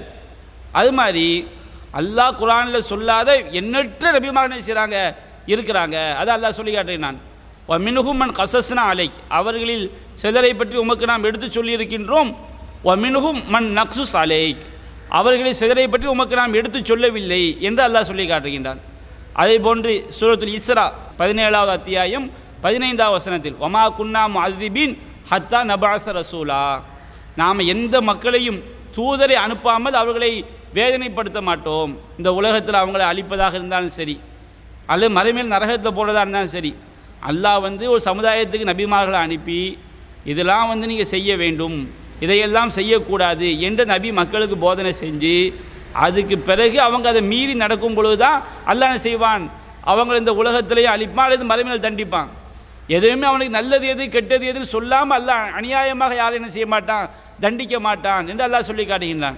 அப்போ எல்லா சமுதாயத்திலும் என்ன செய்யப்பட்டிருக்கிறாங்க, நபி அனுப்பப்பட்டிருக்கிறது. அதே மாதிரி நமக்கு எப்படி தொழுகை நோன்பு ஷரிய சட்டங்கள் இருக்குதோ அது எல்லா உம்மத்துக்கும் அல்லாஹ் அது போன்ற வழிகாட்டுதலை அல்லாஹ் ஏற்படுத்தி இருக்கின்றான். சூரத்துல் மாயிதாவில் 48வது வசனம் அல்லாஹ் சொல்லி காட்டுகின்றான். லி குல்லின் ஜஅல்னா மின்கும் ஷிர்அத்தன் வ மின்ஹாஜா, உங்களில் வந்து ஒவ்வொருவருக்கும் நாம் ஒரு வழிமுறையையும் ஒரு சட்டத்தையும் நாம் ஏற்படுத்தி இருக்கின்றோம். அப்போ அல்லாஹ் ரப்பல் ஆலமீன் மனித சமுதாயம் எல்லா மனித சமுதாயங்களுக்கும் அவர்களுக்குரிய ஷரியத்து சட்டங்களை வந்து அல்லாஹ் செய்திருக்கின்றான், வழிகாட்டி இருக்கின்றான். நோன்பை பற்றி அல்லாஹ் சொல்லும்போது கூட 2வது அத்தியாயம் 183வது வசனத்தில் யா அய்யுஹல்லதீன ஆமனு குத்திப அலைக்குமுஸ் ஸியாம் கமா குத்திப அலல்லதீன மின் கப்லிக்கும் லஅல்லக்கும் தத்தகூன், நம்பிக்கை கொண்டோரே உங்களுக்கு முன் வாழ்ந்தவர்களுக்கு கடமையாக்கப்பட்டது போன்றே உங்களுக்கும் நோன்பு கடமையாக்கப்பட்டிருக்கிறது. அப்போ என்ன விளங்குது, நமக்கு முன் வாழ்ந்த சமுதாய மக்களுக்கும் நோன்பு கடமையாக்கப்பட்டிருக்கிறது. அது நம்மை போன்ற அனைத்து சட்டங்களும் அவர்களுக்கு இருந்ததா என்பது போன்ற தகவல் நமக்கு இல்லை, கிடைக்கவில்லை. இருந்தாலும் நாம் எப்படி நமக்கு நோன்பு கடமையோ அது மாதிரி அவங்க முன்வாழ்ந்த சமுதாய மக்களுக்கும் நபிமார்கள் வந்திருக்கின்றார்கள். நோன்புடைய சட்டங்கள் என்ன செஞ்சுருக்கிறாங்க, சொல்லியிருக்கிறாங்க. அது நம்மை விட ஒரு சில சட்டங்கள் என்ன செய்யலாம், மாறுபடக்கூட செய்யலாம். அது மாதிரி அவர்களுக்கும் தொழுகை என்ன செஞ்சு இருந்திருக்குது. சூரத்துல் மரியமில் வந்து நிறைய நபிமார்களை பற்றி அல்லாஹ் சொல்லிவிட்டு நபிமார்கள் எப்படி இருந்தாங்க சொல்லிவிட்டு ஃபஹலஃப மின் பஅதிஹிம் ஹல்ஃபுன், அந்த நபிமார்களுக்கு பிறகு ஒரு கூட்டம் வந்தார்கள். அலாவு சலாத்த வத்தபவு ஷஹவாத், அவர்கள் தொழுகைகளை பாழாக்கி மனோ இச்சைகளை பின்பற்றினார்கள். ஃபஸௌஃப யல்கௌன கையா, அவர்கள் மாபெரும் கேட்டனை செய்வார்கள், சந்திப்பார்கள்.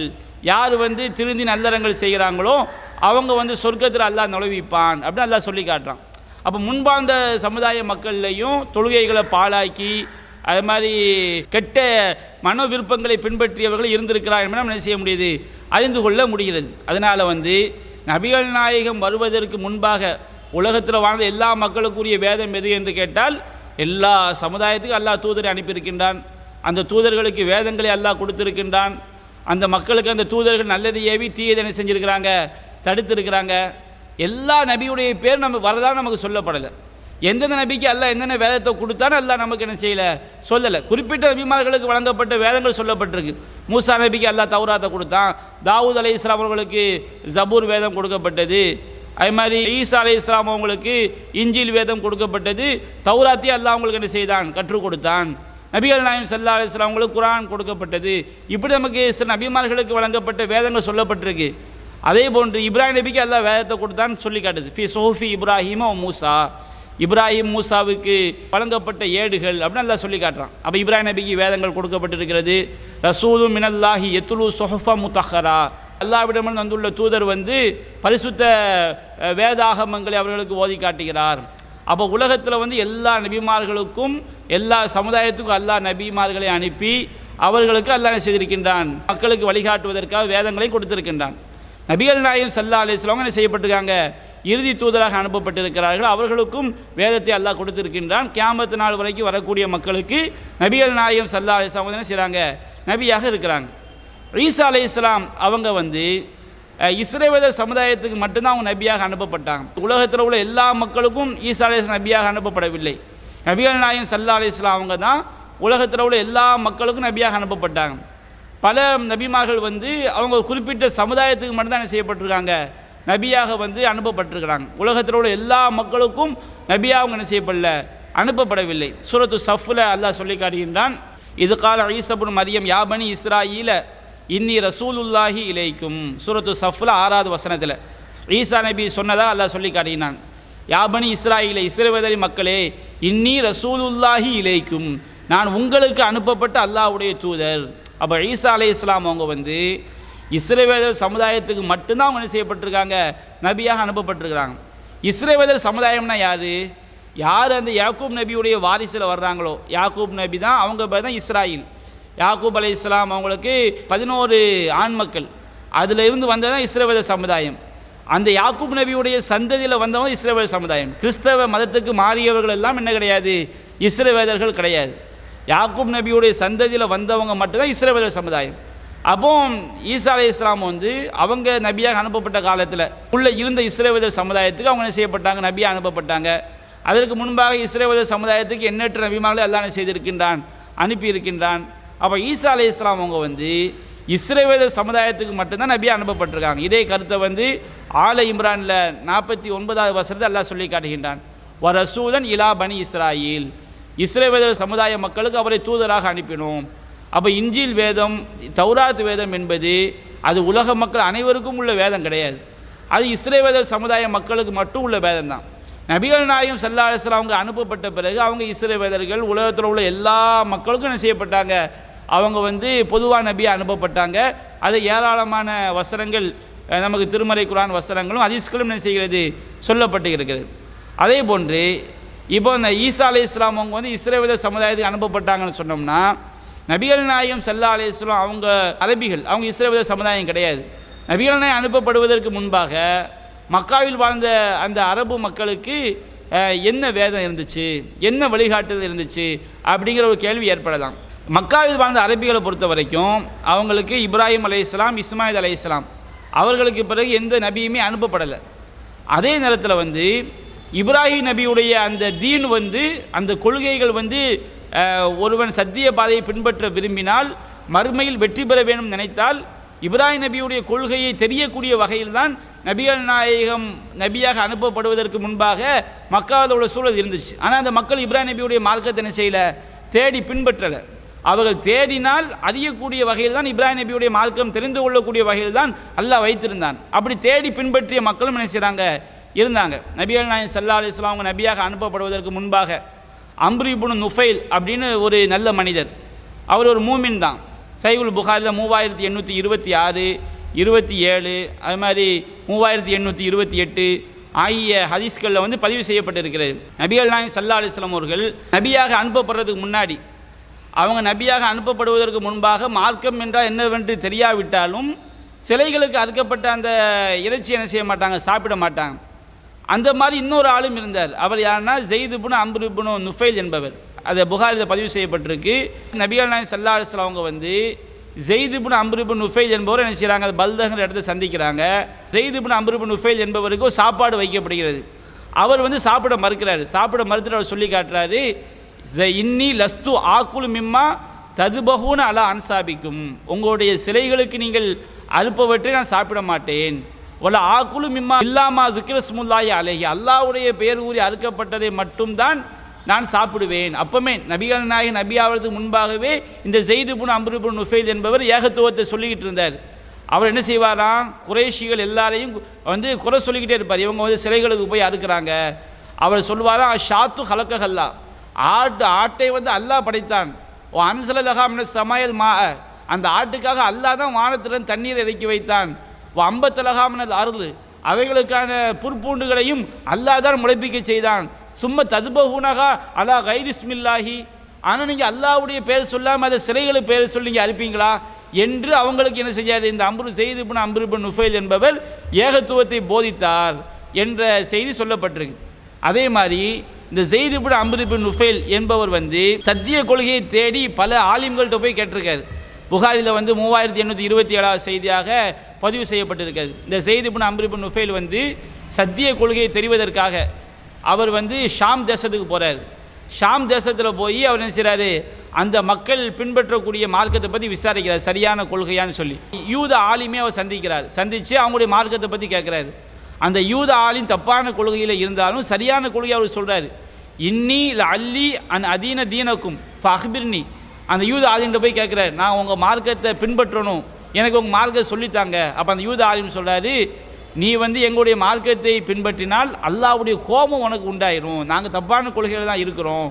அப்போ அந்த ஜெயித் இப்னு அம்ர் இப்னு நுஃபைல் சொல்கிறாரு, மா அஃபிரு இல்லாமின் கலபில்லா, நான் அல்லாஹ்வுடைய கோபத்தை விட்டு நான் விரண்டு ஓடுறேன். நான் இப்படி பல ஊருக்கும் பயணம் செஞ்சு சத்திய கொள்கையை பற்றி கேட்குறதே மறுமையில் சொர்க்கம் போகணுங்கிறதுக்காண்டி, அல்லாஹ்வுடைய கோபம் என் மீது உருவாகிவிடக்கூடாது என்பதற்காக அதை விட்டு தான் விரண்டு ஓடிக்கிட்டு இருக்கிறேன். உங்கள் மார்க்கத்தை பின்பற்றினா அல்லாஹ்வுடைய கோபம் உண்டாகும்னு சொல்கிறீங்களே, எனக்கு அந்த மார்க்கம் தேவையில்லை. அப்போ அந்த காலத்தில் வாழ்ந்த யூத அறிஞர்கள் எப்படி இருந்திருக்காங்க, தவறான கொள்கை என்று தெரிந்து கொண்டு அல்லாஹ்வுடைய கோபம் உண்டாகும் என்று தெரிந்து கொண்டு அவங்க என்ன செஞ்சுருக்கிறாங்க, கொள்கையில் இருந்திருக்கிறாங்கன்னு விளங்குது. யூத அறிஞர் சொல்கிறார், ஹனீஃபாவுடைய மார்க்கம் தான் சொர்க்கத்துக்கு வழிகாட்டக்கூடிய மார்க்கம். ஹனீஃபானா யார், ஷிர்கான காரியங்களை எல்லாம் விட்டு விலகி தௌஹீது கொள்கை நிற்கிறது. இப்ராஹிம் நபியை பற்றி அல்லாஹ் சொல்லும்போது அவர் வந்து மில்லத்தை இப்ராஹிம் ஹனீஃபா, ஹனீஃபாவான இப்ராஹிமுடைய வழிமுறையை பின்பற்றுங்கள். ஹனீஃபா என்று சொன்னால் எது எல்லாம் ஷிர்கான கொள்கையோ, எது எல்லாம் தவறான வழியோ அதையெல்லாம் புறக்கணித்து விட்டு சத்திய கொள்கையில் நிற்பது தான் ஹனீஃபா.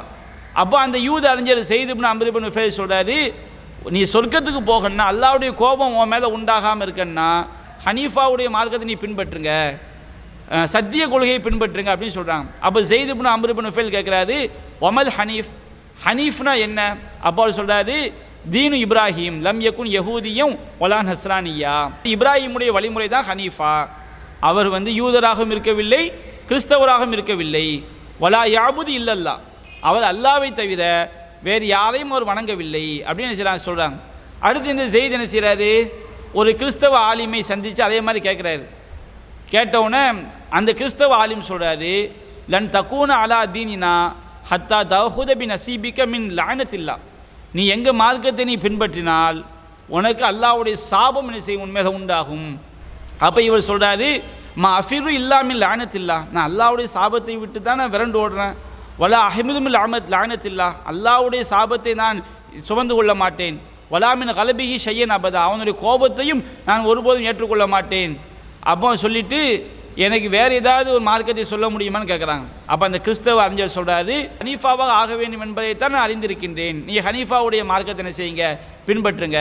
அப்போ இவர் அவர்கிட்டையும் கேட்குறார், ஒமது ஹனீஃப், ஹனீஃப் என்றால் என்ன? தீனு இப்ராஹிம் லம் யகுன் யஹூதியும் வலா நஸ்ரானியா, இப்ராஹிமுடைய மார்க்கம் தான் ஹனீஃபா, அவர் யூதராகவோ கிறிஸ்தவராக இருக்கவில்லை.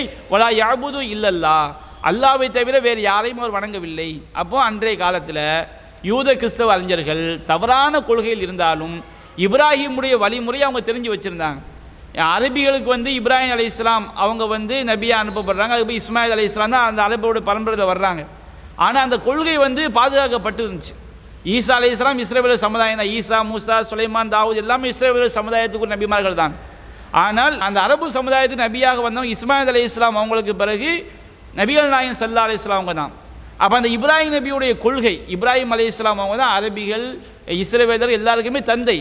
அந்த இப்ராஹிம் அலைஹிஸ்ஸலாம் அவங்களுடைய கொள்கை அன்றைக்கு பாதுகாக்கப்பட்டிருந்துச்சு. மக்கள்கிட்ட வந்து அறிஞர்கள் மறைத்தார்களே தவிர தேடி போய் அந்த கொள்கையை அறிய ஒருவன் விரும்பினால் அறியக்கூடிய வகையில் தான் என்ன செஞ்சது அந்த கொள்கை இருந்துச்சு. இந்த ஸைத் இப்னு அம்ர் இப்னு நுஃபைல் அல்லாஹ் கையேந்திர அல்லாஹும்ம இன்னி அஷ்ஹது அன்னி அலா தீன் இப்ராஹிம், இறைவா நான் வந்து இப்ராஹிமுடைய மார்க்கத்தில் இருக்கிறேன் என்று உன்னிடம் சாட்சி கூறுகிறேன் அப்படி சொன்னாருங்கிற செய்தியை பார்க்குறோம். அப்போ நபிகள் நாயகம் நபியாக அனுப்பப்படுவதற்கு முன்பாக இப்ராஹிமுடைய வழிமுறை மக்கள்கிட்ட பாதுகாக்கப்பட்டு தான் இருந்துச்சு. மக்களிடம் மறைக்கப்பட்டதை தவிர அறிய விரும்பக்கூடியவன் அறிவதற்கு முற்பட்டால் தெரிந்து கொள்ளக்கூடிய வகையில் தான் இப்ராஹிம் அலைஹிஸ்ஸலாமுடைய மார்க்கம் இருந்தது.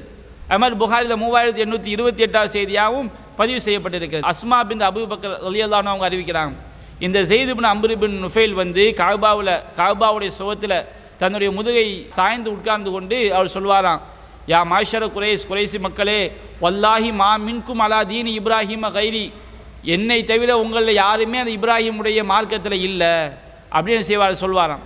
அதே மாதிரி அந்த ஸைத் இப்னு அம்ர் இப்னு நுஃபைல் வந்து இப்ராஹிமுடைய மார்க்கத்தை நல்லா தெரிஞ்சிருந்ததுனால அவங்கள்லாம் வந்து அந்த பெண் குழந்தைகளை உயிரோடு புதைப்பாங்களா இல்லையா, இவர் அதை புதைக்க விடாமல் தடுத்து இவர் என்ன செய்வார், அந்த பெண் குழந்தைகளை வளர்த்தெடுப்பார். வகான யுஹையில் மவ்வூதத்தை, அவர் உயிரோடு புதைக்கப்படவிருக்கின்ற பெண் குழந்தைகளை உயிரோடு வாழ வைத்தார்.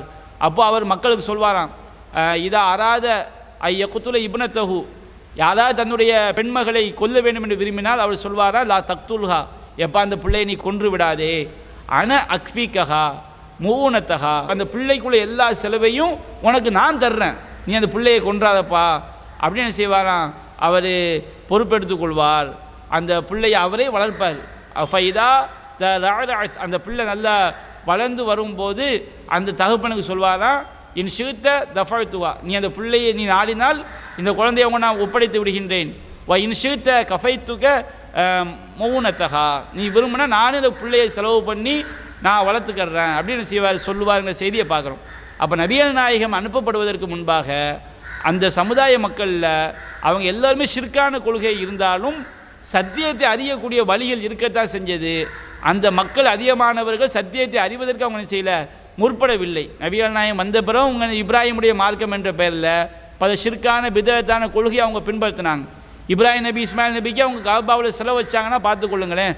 இப்போ நம்ம சமுதாயத்தில் எப்படி சத்திய கொள்கை மறக்கடிக்கப்பட்டு தர்கா வழிபாடு, மௌலூது, தாயத்து, தகடு, கந்தூரி, பஞ்சா, கொழுக்கட்டை அப்படி இப்படி ஏராளமான ஷிர்கு பிதத்துகள் நுழைந்திருக்கிறதோ அதே மாதிரி தான் நபிகள் நாயகம் அனுப்பப்படுவதற்கு முன்பாக சத்திய இஸ்லாம் இருந்தாலும் மக்களுக்கு மத்திய என்ன செய்யப்பட்டது, ஏராளமான தவறான கொள்கைகள் இப்ராஹிம் நபி மார்க்கத்தின் பெயரால் புகுந்திருந்தது. ஆனால் ஒரு தேடி பின்பற்ற சத்திய கொள்கை அறிந்து கொள்ள ஒருவர் நாடினால் அவர் அறிந்து கொள்ளக்கூடிய வகையில் தான் அல்லாஹ் செய்திருந்தான் வைத்திருந்தான். அதனால் அவங்க இப்ராஹிமுடைய மார்க்கம் தான் அவங்களுக்குரிய மார்க்கமாக என்ன செய்தது, நபிகள் நாயகம் அனுப்பப்படுவதற்கு முன்பாக இருந்தது.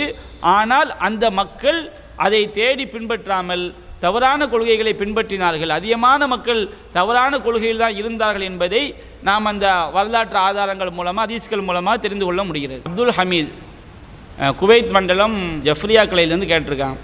அவங்களுடைய கேள்வி என்னென்னா, நபிகள் நாயகம் ஸல்லல்லாஹு அலைஹி வஸல்லம் அவங்க வந்து அதிகமாக கேட்ட துவா எது அப்படின்னு சொல்லி கேட்டிருக்காங்க. அதாவது நபிகள் நாயகம் ஸல்லல்லாஹு அலைஹி வஸல்லம் அவங்க வந்து பல்வேறு துவாக்களை செய்திருக்கின்றார்கள்.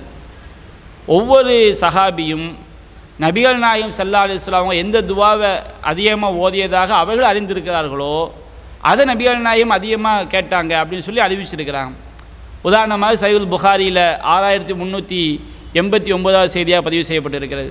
அனஸ் ரலியல்லாஹு அன்ஹு அவங்க அறிவிக்கிறாங்க, கான அக்ஸர் துஆஇ நபி ஸல்லல்லாஹு அலைஹி வஸல்லம் அல்லாஹும்ம ரப்பனா ஆத்தினா ஃபித்துன்யா ஹசனா வஃபில் ஆஹிரத்தி ஹசனா வக்கினா அதாபன்னார்.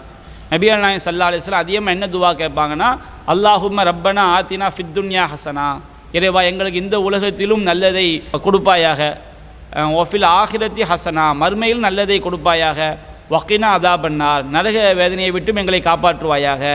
இந்த துவாவை வந்து நபிகள் நாயகம் அதிகமாக கேட்பாங்கன்னு சொல்லி அனஸ் ரலியல்லாஹு அன்ஹு அவங்க நினைச்சாங்க அறிவிக்கிறாங்க.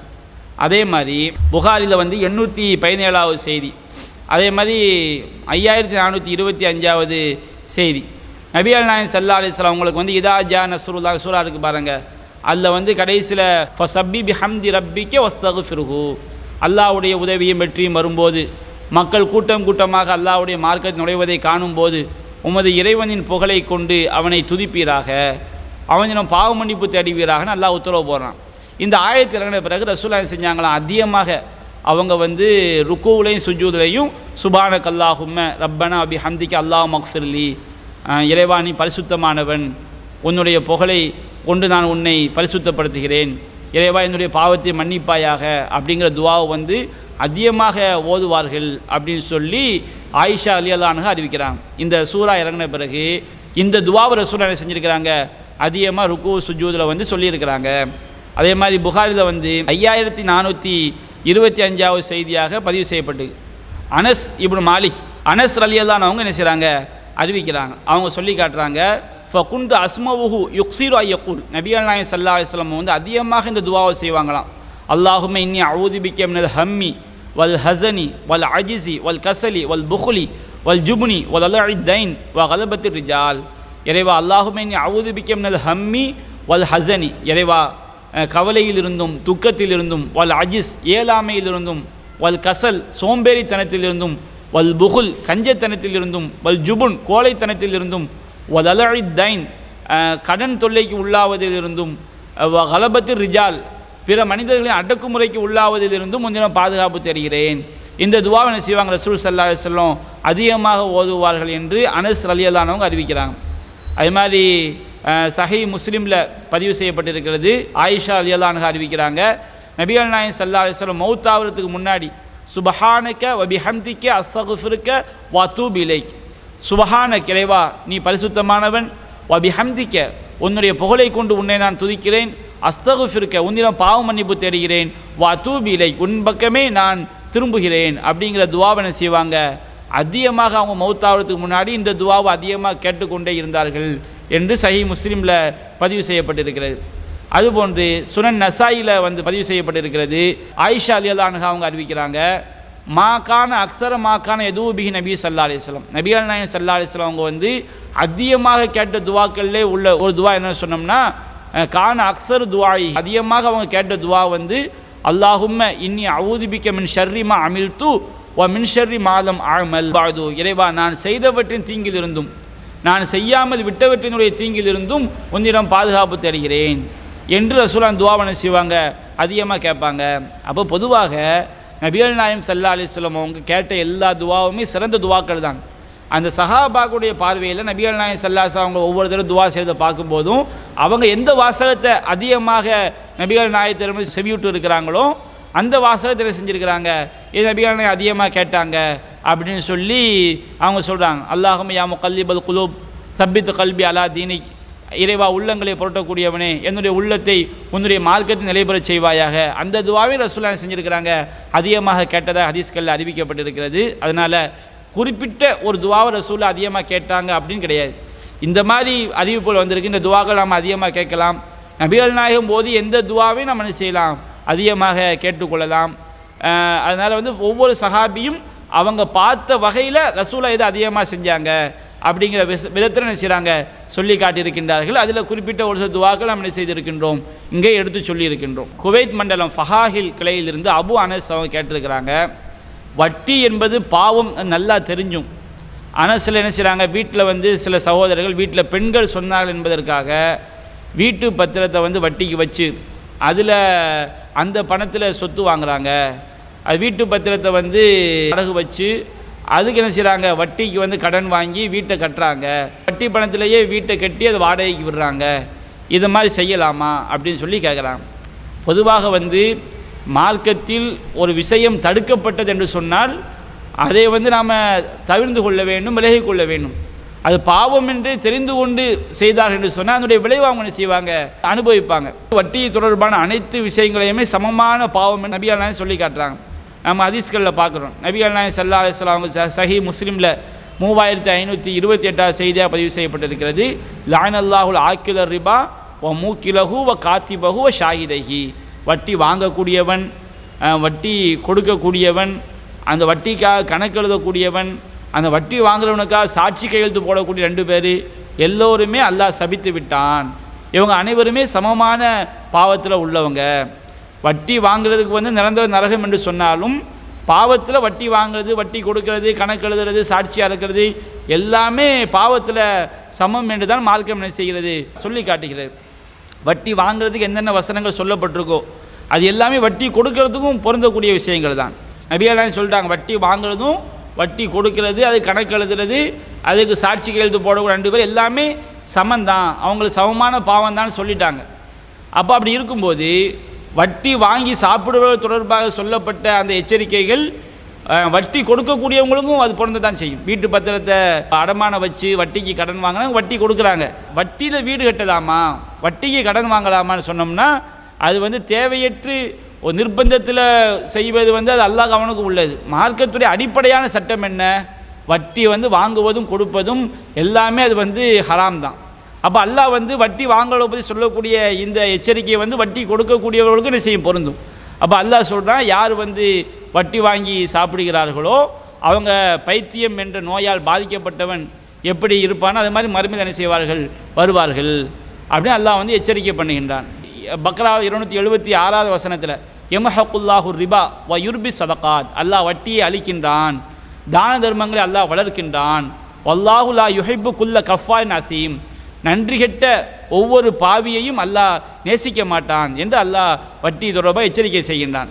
பக்ராவில் 278 279 வசனங்கள் அல்லாஹ் சொல்கின்றான், யா அய்யுஹல்லதீன ஆமனு இத்தகுல்லா, நம்பிக்கை கொண்ட மக்களை அல்லாஹ்வை அஞ்சிக் கொள்ளுங்கள்.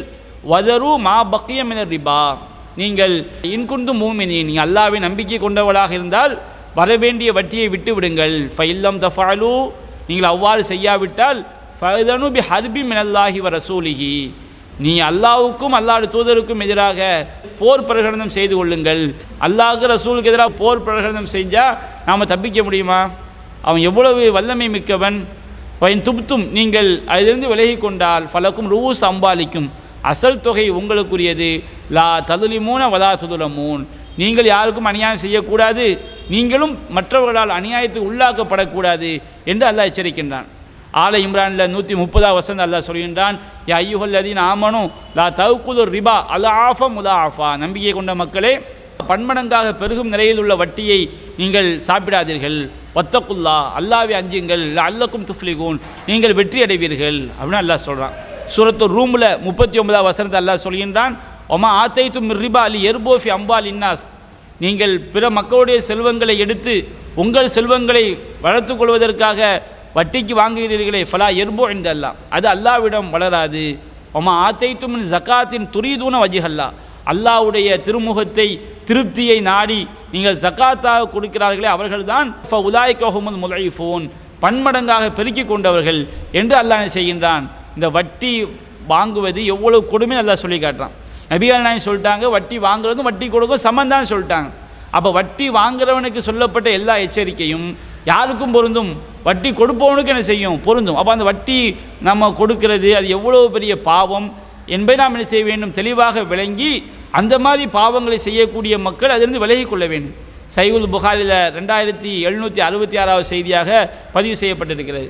அழி துளிக்கக்கூடிய 7 பாவங்கள் அது நபிகள் நான் சொல்கிறாங்க. அல்லாஹ் இணை வைக்கிறது, சூனியம் செய்வது, அல்லாஹ் புனிதமாக்கிய உயிர்களை நியாயமின்றி கொலை செய்வது, வக்குதுர் ரிபா வட்டி வாங்கி சாப்பிடுவது, அநாதைகளின் சொத்தை சாப்பிடுவது, போர்க்களத்தில் புறமுதுகு காட்டி ஓடுறது, அபலையான விபரம் அறியாத இறை நம்பிக்கை கொண்ட பெண்கள் மீது, கற்பொழுக்கமுள்ள பெண்கள் மீது அவதூறு சொல்கிறது, இதையெல்லாம் அழித்தொழிக்கக்கூடிய 7 பெரும்பாவங்கள். அந்த 7 பெரும்பாவங்கள் ஒரு பாவம் எது? அக்குலுர் ரிபா, வட்டி வாங்கி சாப்பிடுவது. அப்போ வட்டி வாங்கி சாப்பிடுவது அவ்வளோ 7 பெரிய பெரும்பாவம். அது நபிகள் நாயகம் ஸல்லல்லாஹு அலைஹி வஸல்லம் அந்த அத்தகைய பாவத்தோட வட்டி கொடுப்பதும் சமம்னு என்ன செய்கிறாங்க சொல்லி காட்டுறாங்க. அப்போ நம்ம அந்த மாதிரி பாவங்களை விட்டு நம்ம என்ன செய்ய வேண்டும், விலகி கொள்ள வேண்டும். சஹீஹுல் புகாரில் 2085வது செய்தியாக பதிவு செய்யப்பட்டிருக்கு. வட்டி வாங்குறவங்களுக்கு நரகத்தில் என்னமா தண்டனை அப்படிங்கிறது ரசூலுல்லாஹ் கனவுல காட்டப்பட்டிருக்கு. ஒரு இரத்த ஆறு கொண்டு ஓடுகிறது. அந்த இரத்த ஆற்றின் கரையில் ஒருவன் அமர்ந்திருக்கிறான். அவன் பக்கத்தில் நிறைய கற்கள் இருக்கிறது. அவன் என்ன செய்கின்றான், இரத்த ஆற்றின் மத்தியில் ஒருவன் இருக்கிறான். அவன் நீந்தி கரையை நோக்கி வர்றான். அப்போ கரையை நோக்கி வரும்போது ஒருத்தர் என்ன செய்கிறான்னு சொன்னோம்னா, அந்த கல்லை எடுத்து அவனுடைய வாயில் வீசுகிறான். வாய்க்குள்ளே அந்த கல் போனால் திரும்ப அதே மையப்பகுதிக்கு என்ன செய்கின்றான், அவன் சென்று விடுகின்றான். திரும்ப அதே மாதிரி வரும்போது திரும்பவும் அதுபோன்று அவனுடைய வாயில் வீசப்படுகிறது. அப்போ இந்த இரத்த ஆறில் நீந்தி வர்றான் பாருங்க, கரைக்கு வரும்போதெல்லாம் வாயில் ஒரு கல் எறியப்படுகிறது. மீண்டும் அந்த ஆற்றினுடைய மத்திய பகுதிக்கு அவன் போய்விடுகின்றான். இவங்க யாருன்னு சொல்லி ரசூலுல்லாஹ் ஜிப்ரீல்கிட்ட கேட்குறாங்க. அப்போ ஜிப்ரீல் அலைஹிஸ்ஸலாம் சொல்கிறாங்க, அவங்க தான் ஆக்கிலுர் ரிபா, வட்டி வாங்கி சாப்பிட்டவர்கள். அப்போ இந்த வட்டி வாங்குவது, வட்டி கொடுப்பது, இது எல்லாமே பெரும் பாவங்கள். அப்போ நாம் இந்த மாதிரி நம்முடைய பத்திரங்களை தேவையில்லாமல் அடமானம் வச்சு வட்டிக்கு கடன் வாங்கி நாம் அந்த மாதிரி காரியங்களை செய்வதை விட்டு நாம் விலகி கொள்ள வேண்டும். இந்த மார்க்கம் என்ன செய்கிறது, கடுமையாக எச்சரிக்கை செய்கிறது. மக்களும் என்ன செய்ய வேண்டும், இந்த வட்டி கொடுமையிலிருந்து மக்கள் விலகுவதற்காக நாம் தேவைப்படக்கூடிய மக்களுக்கு கடன் கொடுத்து அவர்களுக்கு என்ன செய்ய வேண்டும், உதவி செய்ய வேண்டும். அல்லாஹ்வுக்காக கடன் கொடுப்பதை மார்க்கம் நமக்கு என்ன செய்கிறது, மிகவும் நன்மைக்குரிய காரியமாக சொல்லி காட்டுகிறது. அதனால் சமூகத்தில் ஒரு பாவம் ஒழிய வேண்டும் என்றால் அந்த பாவத்தை செய்யாமல் இருப்பதற்கு தகுதியுடைய மக்களும் என்ன செய்ய வேண்டும், உதவி செய்ய வேண்டும் என்பதையும் நாம் மனதில் கொள்ள வேண்டும். குவைத் மண்டலம் தையா கலையிலிருந்து ஜாகிர் ஹுசைன் அவங்க கேட்டிருக்காங்க, ஜனாசாவை எடுத்து செல்லும் போது பின்னாடி போகக்கூடியவர்கள் சப்தமாக சில வசனங்களையோ கலிமாக்களையோ சில அரபி கவிதைகளையோ படிக்கிறார்கள். இவைகளுக்கு குர்ஆன் ஹதீஸில் ஆதாரம் இல்லை என்பதை நான் கேள்விப்பட்டுள்ளேன். இவைகள் மதுஹப்புகளுக்கும் எதிரானது என்று ஒரு அறிஞர் கூறினார். எனவே இவைகளை எதிர்க்கும் மதுஹப் கூற்றுக்களை தெளிவுபடுத்தினால் நன்றாக இருக்கும் அப்படின்னு சொல்லி கேட்குறாங்க. பொதுவாக இஸ்லாத்துடைய அடிப்படை குர்ஆன் ஹதீஸ் தான். குர்ஆன் சொன்ன அடிப்படையில் ஒரு மூமினுடைய ஜனாசாவை பின்தொடர்ந்து செல்வது நமக்கு மார்க்கம். பின்தொடர்ந்து செல்லும்போது இந்த துவாவை ஓதுங்க, இந்த மாதிரி செய்யுங்கிற மார்க்கத்தில் எதுவுமே இல்லை. அப்போ அமைதியாக தான் நம்ம செய்ய சொல்ல வேண்டும். குர்ஆன் ஹதீஸில் ஆதாரம் இல்லாவிட்டால் அது எல்லாமே வழிகேடு. குல்ல பிதாத்தில் லலாலா, ஒவ்வொரு பிதாத்துமே நபிகள் நாயகம் சொல்லாமல் ஏற்படுத்தப்பட்ட எல்லாமே லலாலா, வழிகேடு. குல்ல லலாலத்தில் ஃபின்னார், எல்லா வழிகேடும் நரகத்தில் கொண்டு போய் சேர்க்கும் அப்படின்னு நபிகள் எச்சரிக்கை பண்ணியிருக்கிறாங்க. மன் அஹதஸஃபி அம்ரினா ஹாதா மா லைஸ மின்ஹு, நம்முடைய மார்க்கத்தில் இல்லாத ஒன்றை யார் உருவாக்குகிறாரோ ஃபஹுவ ரத்துன், அது மறுக்கப்படும் அப்படின்னு நபிகள் நாயகம் சொல்லியிருக்கிறாங்க. மன் அமில அமலன் ஃபலைஸ அலைஹி அம்ருன், யார் நாம் கட்டளையிடாத காரியத்தை செய்கிறாரோ ஃபகுவரத்துன், அது மறுக்கப்படும் அப்படின்னு நபிகள் நாயகம் சொல்லியிருக்கிறாங்க. அப்போது மூமின்களை பொறுத்த வரைக்கும் குர்ஆன் ஹதீஸில் இல்லாவிட்டாலே நாம் அதை தவிர்ந்து கொள்வது தான் ஈமானுடைய ஒரு அடிப்படை.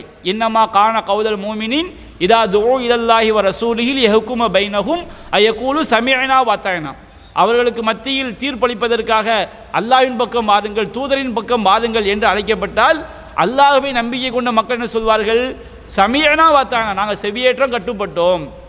குர்ஆன் ஹதீஸில் இல்லாவிட்டால் அதை நாம் தவிர்ந்து கொள்ள வேண்டும் என்பது ஈமானுடைய அடிப்படை. குர்ஆன் ஹதீஸில் இல்லாட்டாலும் மதுஹப்பில் கூடாதுன்னு சொன்னால் தான் நான் ஏற்றுக்கொள்வேன் என்று சொல்வது கிடையாது. அது ஈமானிய ஒரு அடிப்படை கிடையாது. இருந்தாலும் இந்த மாதிரி காரியங்கள் ஜனாசாவுக்கு பின்னாடி இந்த சில கலிமாக்களை சொல்லிக்கிட்டு சில அரபி வாசகங்களை சொல்லிக்கிட்டு சப்தம் பண்ணிட்டு போகிறாங்களா இல்லையா, இது பிதஅத் என்று அவர்கள் எந்த மதுஹப்பை ஏற்றுக்கொண்டிருக்கிறார்களோ அந்த மதுஹப்பிலேயே சொல்லப்பட்டிருக்கிறது. உதாரணமாக அல் பஹ்ரு ராயிக் கன்சு தகாயிக் அப்படிங்கிற நூலுக்கு ஷரஹ் ஹனஃபி மதுஹப் நூல் அதில் சொல்கிறாங்க, வ எம்பகி லிமன் தபிய ஜனாசத்தன் அயுத்தீல சம்த, யார் ஜனாசாவை பின்தொடர்ந்து செல்கிறானோ அவன் வாய்மூடி செல்வது தான் சிறந்தது.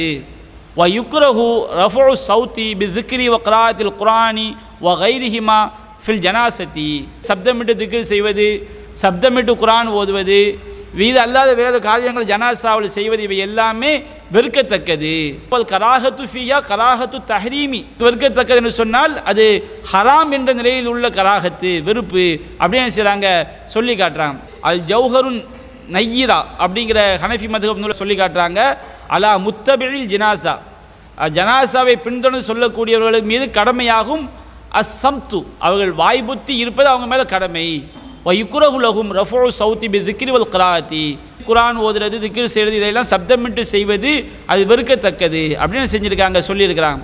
அதுமாதிரி துர்ருல் முக்தாரில் 6வது வால்யூம் 418 பக்கம் சொல்லப்பட்டிருக்கிறது. அல் கலாமு ஃபில் மஸ்ஜிதி வ ஹல்ஃபில் ஜனாசத்தி வஃபில் ஹலாயி வஃபில் ஹாலத்தில் ஜிமாயி, பள்ளிவாசலில் இருக்கும்போது, ஜனாசாவுக்கு பின்னாடி போகும்போது, அது மாதிரி டாய்லெட்டில் இருக்கும்போது, மனைவியோடு தாம்பத்தியத்தில் ஈடுபடக்கூடிய நிலையில் பேசுகிறது வெறுக்கத்தக்கது. இதெல்லாம் வந்து மனைவியோட தாம்பத்தியத்தை ஈடுபடும் போது பேசக்கூடாது அப்படிலாம் சொல்கிறாங்க பாருங்கள். அதெல்லாம் குர்ஆன் ஹதீஸ் அடிப்படையில் அதுக்கு எந்த தடையும் கிடையாது. பேசினா மார்க்கத்தில் குற்றம்லாம் ஒன்றும் கிடையாது. குர்ஆன் ஹதீஸில் அடிப்படையில் எது தப்பு இருக்கோ அதை நம்ம தவறு என்று விளங்கி கொள்ள வேண்டும். ஆனால் அவங்க எந்த மதுஹப் சரிங்கிறாங்களோ அந்த மதுஹப்பில் சொல்கிறாங்க பள்ளிவாசலில் இருக்கும்போது பேசக்கூடாது, ஜனாசா பின்தொடர்ந்து செல்லும்போது சப்தம் உயர்த்தி செய்யக்கூடாது, பேசக்கூடாது, டாய்லெட் போகும்போது பேசக்கூடாது. அப்போ அந்த விஷயங்கள் எங்கெல்லாம் சப்தத்தை உயர்த்தி பேசுவது தப்புன்னு சொல்கிறாங்களோ அந்த மாதிரி இடங்களில் உள்ள ஒரு இடம் எது? ஜனாசாக்கு பின்னாடி போகும்போது திக்ர் துவாக்களை வந்து சப்தமிட்டு சொல்லக்கூடாது அப்படின்னு சொல்லி காட்டுறாங்க. நம்ம தபீனுல் ஹகாயிக் ஹனஃபி மதுஹப் நூல்ல 3வது வால்யூம் 207வது பக்கம் சொல்லப்பட்டிருக்கிறது. வயுக்ரஹு லி முஷய்யிஹா, ஜனாசாவை பின்தொடர்ந்து செல்பவர்களுக்கு ரஃபு சௌத்தி பி திக்ரி, சப்தமிட்டு திக்ர் செய்வது, கிராத் ஓதுறது, இது எல்லாமே வெறுக்கப்பட்டது. எதுக்குரு ஃபி நஃப்சிஹி, அவன் தான் உள்ளத்தில் தான் என்ன செய்யணும்? திக்ர் செய்து கொள்ள வேண்டும். வலா முஷய்யில் ஜினாசத்தி அசம்து, ஜனாசாவை பின்தொடர்ந்து செல்பவர்கள் வாய்புத்தி இருப்பது அவர்கள் மீது கடமையாகும். வைகுரகுலம் ரஃபு சௌத்தி பி திக்ர் வக்ராத்துல் குர்ஆன், திக்ர் செய்வது, கிராத்துல் குர்ஆன் ஓது, இவையெல்லாம் சப்தமிட்டு செய்வது வெறுக்கத்தக்கது. ஃபஇன்ன மின் சுனனில் முர்சலின், நபிமார்களுடைய அந்த சுன்னத்துகளில் உள்ளதுதான் அஸ்ஸுமாத், அது வாய்புத்தி இருக்கிற ஜனாசா பின்னாடி போகும்போது வாய்புத்தி போகிறது நபிமார்களுடைய சுன்னத்துகளில் உள்ளது. முஹாலிஃபன் லி அஹ்லில் கிதாப், யூத கிறிஸ்தவர்களுக்கு முரணாக வாய்புத்தி இருக்கணும். அவங்க தான் ஜனாசா பின்னாடி போகும்போது டான்ஸ் ஆடிக்கிட்டு கூத்தடிச்சு சப்தமிட்டு போவாங்க. நாம் அந்த மாதிரி வாய்புத்தி தான் போகணும் மதுஹப்பில் என்ன செய்கிறாங்க சொல்லி காட்டுறாங்க. அப்போ இந்த ஜனாசா தூக்கிட்டு போகும்போது திக்ர் ஓதுறது, குர்ஆன் ஓதுறது, அஷ்ஹது அல்லா இலாஹ இல்லல்லாஹ் அப்படி சொல்கிறது, இதெல்லாம் வந்து கலிமா நல்ல வாக்கியம்தான். ஜனாசாக்கு பின்னாடி போகும்போது சொல்லுங்கன்னு இருக்குதா? குர்ஆன் வந்து அல்லாஹ்வுடைய வேதம் தான். ரசூலா ருக்குவில் ஓதாதீங்கன்னு சொன்ன பிறகு ஓதுனா அது பாவமாயிருமா இல்லையா? சுஜூதில் ஓதாதீங்கன்னு சொன்ன பிறகு ஓதுனா பாவமாகுமா இல்லையா? அப்போ நபிகள் நாயகம் ஜனாசாவுக்கு பின்னாடி ஓதுவதற்கு எந்த திக்ரு துவாக்கள் எந்த வாசகத்தையும் அவங்க சொல்லித்தரல. அப்புறம் என்ன அர்த்தம்? அமைதியாக செல்லணும். அது ஒரு மரணம், ஆகிரத்தை நினைவு கூர்ந்து கொண்டு நாம் பின்னாடி அமைதியாக வாய்பூத்தி செல்ல வேண்டுமே தவிர சப்தமிட்டு ஓதுவதற்கு எந்த வாசகங்களையும் சொல்வதற்கு மார்க்கத்தில் ஆதாரம் இல்லை. அதுவே மூமினுக்கு போதுமானது. இருந்தாலும் அவங்க எந்த மதுஹப் சரின்னு சொல்கிறாங்களோ அந்த மதுஹப்லேயே என்ன செய்யப்பட்டு சொல்லப்பட்டு, பொதுவாக மதுஹப் விஷயத்தில் வந்து நம்ம இன்னொரு விஷயத்தை விளங்கிக்கணும். திடீர்னு கூடாது நம்ம வாசகங்கள் எடுத்து காட்டுவோமா? யாராவது கூடுன்னு சொல்லி வச்சுருப்பாங்க, அதை எடுத்து பார்த்தீங்களா மதுஹப்பை மறைச்சிட்டாங்கம்பாங்க. அதனால் நம்ம வந்து மதுஹப்பில் கூடாது சொல்லப்பட்டு இருக்கிறது, இது நமக்கு ஆதாரம் கிடையாது. மதுஹப்பில் உலமாக்களே இப்படி சொல்லியிருக்கிறாங்கப்பா, நீ பார்த்துக்கங்கிறோம். நமக்கு ஆதாரம் இதுதான், குர்ஆன் சுன்னாதான். அதில் ஒன்று ஆதாரம் இல்லை என்று சொன்னால் மார்க்கம் என்ற போய் செய்யக்கூடாது, அது பித்அத்து, அது வழிகேட்டில் கொண்டு போய் சேர்த்துரும், அது நரகத்தில் கொண்டு போய் என்ன செய்துவிடும், சேர்த்துவிடும் என்பதை நாம் தெளிவாக விளங்கிக் கொள்ள வேண்டும். குவைத் மண்டலம் ஹவல்லி கிளையிலிருந்து முஹம்மத் அவங்க கேட்டிருக்கிறாங்க, ஒரு மனிதன் மரணித்த பிறகு கபரில் கொடுக்கப்படும் தண்டனையை மலக்குமார்கள் செவியேற்பார்களா? மலக்குமார்கள் செவியேற்க மாட்டார்கள் என்றால் அவர்கள் கேள்வி கேட்கும் போது நாம் பதில் சொல்வது எப்படி கேட்கும்? ஒரு பயான் நிகழ்ச்சியில் ஆலிம் ஒருவர் மலக்குமாக செவியேற்க மாட்டார்கள் என உரை நிகழ்த்தினார்கள், அதனால் இந்த கேள்வியை கேட்கிறேன் அப்படிங்கிறாங்க. பொதுவாக வந்து கபூரில் வந்து எந்த மலக்குமாக நம்மளை விசாரிக்க வர்றாங்களோ அவங்களுக்கு நாம் சொல்லக்கூடிய பதில் என்ன செய்யும், கேட்கத்தான் செய்யும். கபூர் வேதனையும் அவங்களுக்கு என்ன செய்யும், அவங்க தானே வேதனையை செய்கிறாங்க, அவங்களுக்கு எப்படி தெரியாமல் இருக்கும்? சஹீஹுல் புகாரியில் 1338வது செய்தியாக பதிவு செய்யப்பட்டிருக்கிறது. அனஸ் ரலியல்லாஹு அன்ஹு அவங்க அறிவிக்கிறாங்க, நபிகள் நாயகம் சொல்கிறாங்க, ஒரு அடியான் கபூரில் வைக்கப்பட்டு அடக்கம் செய்த மக்களை தான் திரும்பி போகும்போது அந்த மையத்து வந்து எஸ்மாவு கராயின் ஆலிஹிம், அவங்களுடைய செருப்போசை என்ன செய்கிறது, அந்த ஜனாசா வந்து கேட்கிறது. அந்த அடக்கம் செய்யப்பட்ட மனிதருக்கு பர்சகுடைய வாழ்க்கை, திரைமறைவு வாழ்க்கை தானே. கபூரில் அவருக்கு வந்து ரூஹ் என்ன செய்யப்பட்டு திரும்ப கொடுக்கப்பட்டான். செருப்போசையை தான் அல்லாஹ் கேட்க வைக்கிறான். அது வேறு எல்லா ஓசையும் கேட்கும்னு நபிகள் நாயகம் சொல்லலை, செருப்போசை அவங்களுக்கு என்ன செய்யும், கேட்கும். அது மாதிரி செருப்போசையை கேட்கும்போது ஃபத்தாஹு மலக்கானி ஃபஅகாதாஹு, 2 மலக்குமார்கள் அவனிடம் வந்து அவனை வந்து எழுப்பி உட்கார வைப்பாங்க. எழுப்பி உட்கார வச்சு அவன்கிட்ட கேள்வி கேட்பாங்க, மா குந்த தகூலு ஃபி ஹாத ரஜுலி முஹம்மதின் ஸல்லல்லாஹு அலைஹி வஸல்லம், முஹம்மது ஸல்லல்லாஹு அலைஹி வஸல்லம் அவங்க தொடர்பாக நீ என்ன சொல்லி கொண்டிருந்தாய், என்ன நம்பிக்கை வைத்திருந்தாய்? கேட்கும்போது அவன் சொல்வான், அஷ்ஹது அன்னஹு அப்துல்லாஹி வ ரசூலுஹு, நல்ல மூமின் சொல்வான், அவர் அல்லாஹ்வுடைய அடியார், அவனுடைய தூதர் அப்படின்னு சொல்வான். இன்னும் சில கேள்வி செய்யப்படும், அவங்கள்ட்ட கேட்கப்படும். அதில் பல உரைகள் நம்ம கேள்விப்பட்டிருக்கோம். இந்த மாதிரி கேட்டவுடனே அந்த மலக்குமார்கள் சொல்லுவாங்க, உன்லுர் இலா மகாதிக்க மினன்னார், நரகத்தில் உனக்குன்னு உள்ள இடத்த பாரு. அபுதலக் அல்லாஹு பிஹி மகாதம் ஜன்னா, உனக்கு பகரமாக நரகத்துடைய இடத்தை மாற்றி அல்லாஹ் சொர்க்கத்தில் தந்திருக்கக்கூடிய தங்கும் இடத்தை பார் அப்படின்னு சொல்லுவாங்க. மலக்குமார்கள் அவனுக்கு என்ன செய்வாங்க, நீ நரகத்தில் இந்த இடத்துக்கு போகணும், நீ கரெக்டாக வாழ்ந்ததுனால அல்லாஹ் இந்த இடத்த விட்டு உன்னை காப்பாற்றி இந்த இடத்த மாற்றி உனக்கு அல்லாஹ் சொர்க்கத்தில் இந்த இடத்த தந்திருக்கிறான். இந்த மாதிரி கேள்வியில் கேட்கும்போது அவன் சொல்லுவான், ஹா ஹா லா அதிரி, ஐயோ ஐயோ எனக்கு தெரியாத, குந்த அக்கூலு மா யக்கூலு நாஸ், மக்கள்லாம் என்ன பேசிக்கிட்டு இருந்தாங்களோ அதை நான் சொல்லிக்கிட்டு இருந்தேன். குரானை பார்த்து ஹதீஸை பார்த்து நான் நபிகள் நாயகத்தை பற்றி இஸ்லாத்தை பற்றி நான் தெரியலை, மக்கள் என்ன சொல்லி கொண்டிருந்தேன் அதை சொல்லி கொண்டிருந்தேன் அப்படிம்பா.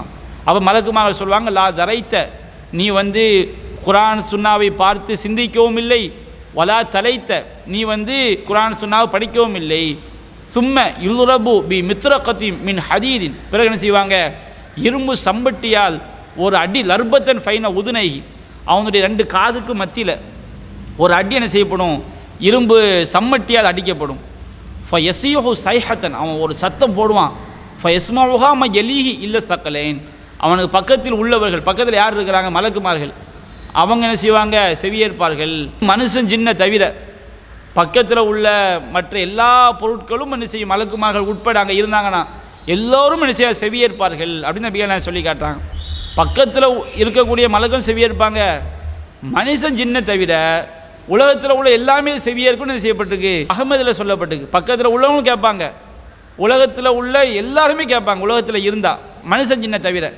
அகமதில் பதிவு செய்யப்பட்டிருக்கிறது, ஃபயலுரிபுஹு பி மித்ராக்கி மின் ஹதீதின் பைன உதுனை, அவனுடைய 2 காதுகளுக்கு மத்தியில் அந்த பெடலில் என்ன செய்வாங்க, இரும்பு சம்மட்டியால் அடிப்பார்கள். ஃபயஸீஹு சைஹத்தன், அவன் கட்டுமையாக கத்துவான். ஃபயஸ்மஉல் ஹல்கு, எல்லா படைப்பினங்களும் அவனுடைய அந்த வேதனை, அவன் கத்துவதை என்ன செய்ய செவியேற்கும். கைர சக்கலைன், மனித ஜின்னு மட்டும் என்ன செய்ய முடியாது, செவியேற்க முடியாது. நபிகள் என்ன செய்கிறாங்க சொல்லி காட்டுறாங்க. அதனால் அந்த உலகத்தில் மலக்குமார்கள் இருந்தால் மனுஷன் ஜின்னுக்கு மட்டும்தான் கேட்காது, அது கபருக்கு பக்கத்திலேயோ இந்த உலகத்திலேயோ வானவர்கள் இருந்தால் கபூரில் ஒருவன் வேதனை செய்யப்பட்டால் அந்த வேதனை அல்லாஹ் கேட்குற அளவுக்கு தான் அல்லாஹ் செய்திருக்கின்றான், வைத்திருக்கின்றான். மார்க்கம் எந்த சப்தத்தை அல்லாஹ் அவங்கள கேட்க வச்சிருக்கிறானோ அந்த சப்தத்தை அவங்க என்ன செய்வாங்க, கேட்பார்கள் என்ற அளவுக்கு தான் நாம் புரிந்து கொள்ள வேண்டுமே தவிர, ஷிர்கான கொள்கையில் உள்ளவங்க ஒன்றை வைத்து கொண்டு எல்லா ஷிர்கான விஷயங்கள் நியாயப்படுத்துகிறாங்க பாருங்கள், அந்த மாதிரி வழிகட்ட கொள்கைக்கு என்ன செய்து விடக்கூடாது, சென்று விடக்கூடாது. குவைத் மண்டலம் பயான் கலையிலிருந்து சாவுல் அமீத் அவர்கள் கேட்குறாங்க, அல்லாஹ் மலக்குமார்களிடம் பூமியில் ஒரு தலைமுறையினரை நான் படைக்கப் போகிறேன் என்று இறைவன் சொல்லும்போது மலக்குமார்கள் கேட்கிறார்கள், என் இறைவா, உன்னை நாங்கள் வணங்குகிறோம், உனக்கு நாங்கள் சஜிதா செய்கிறோம், பூமியில் படைக்கப் போகிற அந்த மனித இனம் ரத்தம் சிந்தி குழப்பம் உண்டாகக்கூடிய மனித இனத்தையே நீ படைக்கப் போகிறான்னு கேட்குறாங்க. மலக்குமார்களுக்கு மறைவான ஞானம் இறைவனை தவிர யாருக்கும் இல்லைங்கும்போது குழப்பம் செய்து ரத்தம் சிந்துவார்கள் அப்படின்னு மலக்குமார்களுக்கு எப்படி தெரியும்னு கேட்குறாங்க. பொதுவாக குல்லா யாலும் மன்ஃபிஸ் சமாவாத்தி வல்லாது கைபை இல்லல்லா, வானங்களிலும் பூமியிலும் மறைவான விஷயங்களை அல்லாஹ்வை தவிர யாரும் அறிய முடியாது. மறைவான ஞானம் அல்லாஹ்வுக்கு மட்டும்தான் தெரியும். அதே நேரத்தில் மலக்குமார்களுக்கு பொறுத்த வரைக்கும் அல்லாஹ் என்ன சொன்னானோ அதை மட்டும்தான் அவங்க செய்வாங்க. குர்ஆனில் சொல்லி காட்டலா, யாசூன் அல்லாஹமா அமரகும், அவர்களுக்கு அல்லாஹ் உத்தரவிட்டதை மாறு செய்யவே மாட்டார்கள். வயஃபாலூன மா யூமரூன், அவர்களுக்கு கட்டளையிடப்பட்டதை மட்டும்தான் அவர்கள் செய்வார்கள். மலக்குமார்களை பொறுத்த வரைக்கும் அல்லாஹ் அவங்களுக்கு என்ன சொல்லி கொடுத்தானோ அதை தவிர வேறு எந்த ஞானமும் அவங்களுக்கு என்ன செய்யாது, கிடையாது. இதை குர்ஆனில் அல்லாஹ் சொல்லி, நீங்கள் எந்த வசனத்தை சுட்டி காட்டுறீங்களோ அந்த வசனத்தில் நீங்கள் கேட்கக்கூடிய கேள்விக்கு விடை இருக்கிறது. அல்லாஹ் மலக்குமாரை சொல்கிறான், வைது கால ரப்புகதில் மலாய்கத்தி இன்னி ஜாயிதுன் ஃபில்லர்லி ஹலீஃபா, நான் பூமியில் ஒரு புதிய தலைமுறையை உண்டாக்க போகிறேன் அப்படின்னு அல்லாஹ் சொல்லும்போது மலக்குமார்கள் கேட்குறாங்க, தஜாலு ஃபீஹா மை யுஃப்சிது ஃபீஹா வ யஸ்ஃபிகு திமா, நீ இந்த பூமியில் குழப்பம் செய்து இரத்தங்களை ஓட்டக்கூடிய மனித சமுதாயத்தை ஒரு படைப்பையாக படைக்கப் போகின்றாய். நஹனு சப்பியோ பி ஹம்திக்க உன்னை கத்தி சுலக், நாங்கள் தான் உன்னை பரிசுத்தப்படுத்துகிறோம், உன்னை புகழ்கிறோம். இப்போ இந்த மாதிரி நாங்கள் இருக்கும்போது குழப்பம் செய்து ரத்தம் சிந்தக்கூடிய மனிதரை போய் நீ ஏன் படைக்கிறேன்னு அல்லாஹ்ட்ட கேட்குறாங்க. அப்போ அல்லாஹ் சொல்கிறான், நீங்கள் அறியாதவற்றையெல்லாம் நான் அறிகின்றேன் அப்படின்னு அல்லாஹ் சில மலக்குமார்களுக்கு அல்லாஹ் பதில் சொல்லும்போது அல்லாஹ் ஆதம் அலைஹிஸ்ஸலாம் சொல்கிறான், ஆதமே எல்லா பொருட்களுடைய பெயர் வல்லம ஆதம் அஸ்மா குல்லஹா, ஆதமுக்கு எல்லா பொருட்களுடைய பெயரையும் அல்லாஹ் கற்றுக் கொடுத்தான். பிறகு அல்லாஹ் என்ன செஞ்சான், மலக்குமார்கள்ட்ட அல்லாஹ் கேட்குறான், அந்த பொருட்களை எல்லாம் மலக்குமார்கள்ட்ட எடுத்துக்காட்டி கேட்கும்போது அவங்க சொல்கிறாங்க, லா இல்மலனா இல்லாமல் அல்லம்தனா, இறைவா நீ எங்களுக்கு என்ன சொல்லி கொடுத்தாயோ அதை தவிர வேறு எந்த ஞானமும் எங்களுக்கு என்ன செய்யாது, கிடையாது. ஆனால் ஆதமுக்கு அல்லாஹ் சொல்லி கொடுத்தா அவங்க பதில் சொல்கிறாங்க. ஆனால் மலக்குமார்களுக்கு என்ன செய்யலை, அல்லாஹ் எல்லா பொருட்களின் பெயரையும் சொல்லி கொடுக்கல. அதனால் அவங்களுக்கு செய்ய முடியல, பதில் சொல்ல முடியவில்லை. அப்போ மலக்குமார்கள் என்ன சொல்கிறாங்க, இறைவா லா இல்மலனா இல்லாமல் அல்லம்தனா, நீ எங்களுக்கு என்ன சொல்லி தந்தாயோ கற்று தந்தாயோ அதை தவிர வேறு எந்த ஞானமும் எங்களுக்கு கிடையாதுங்கிறாங்க.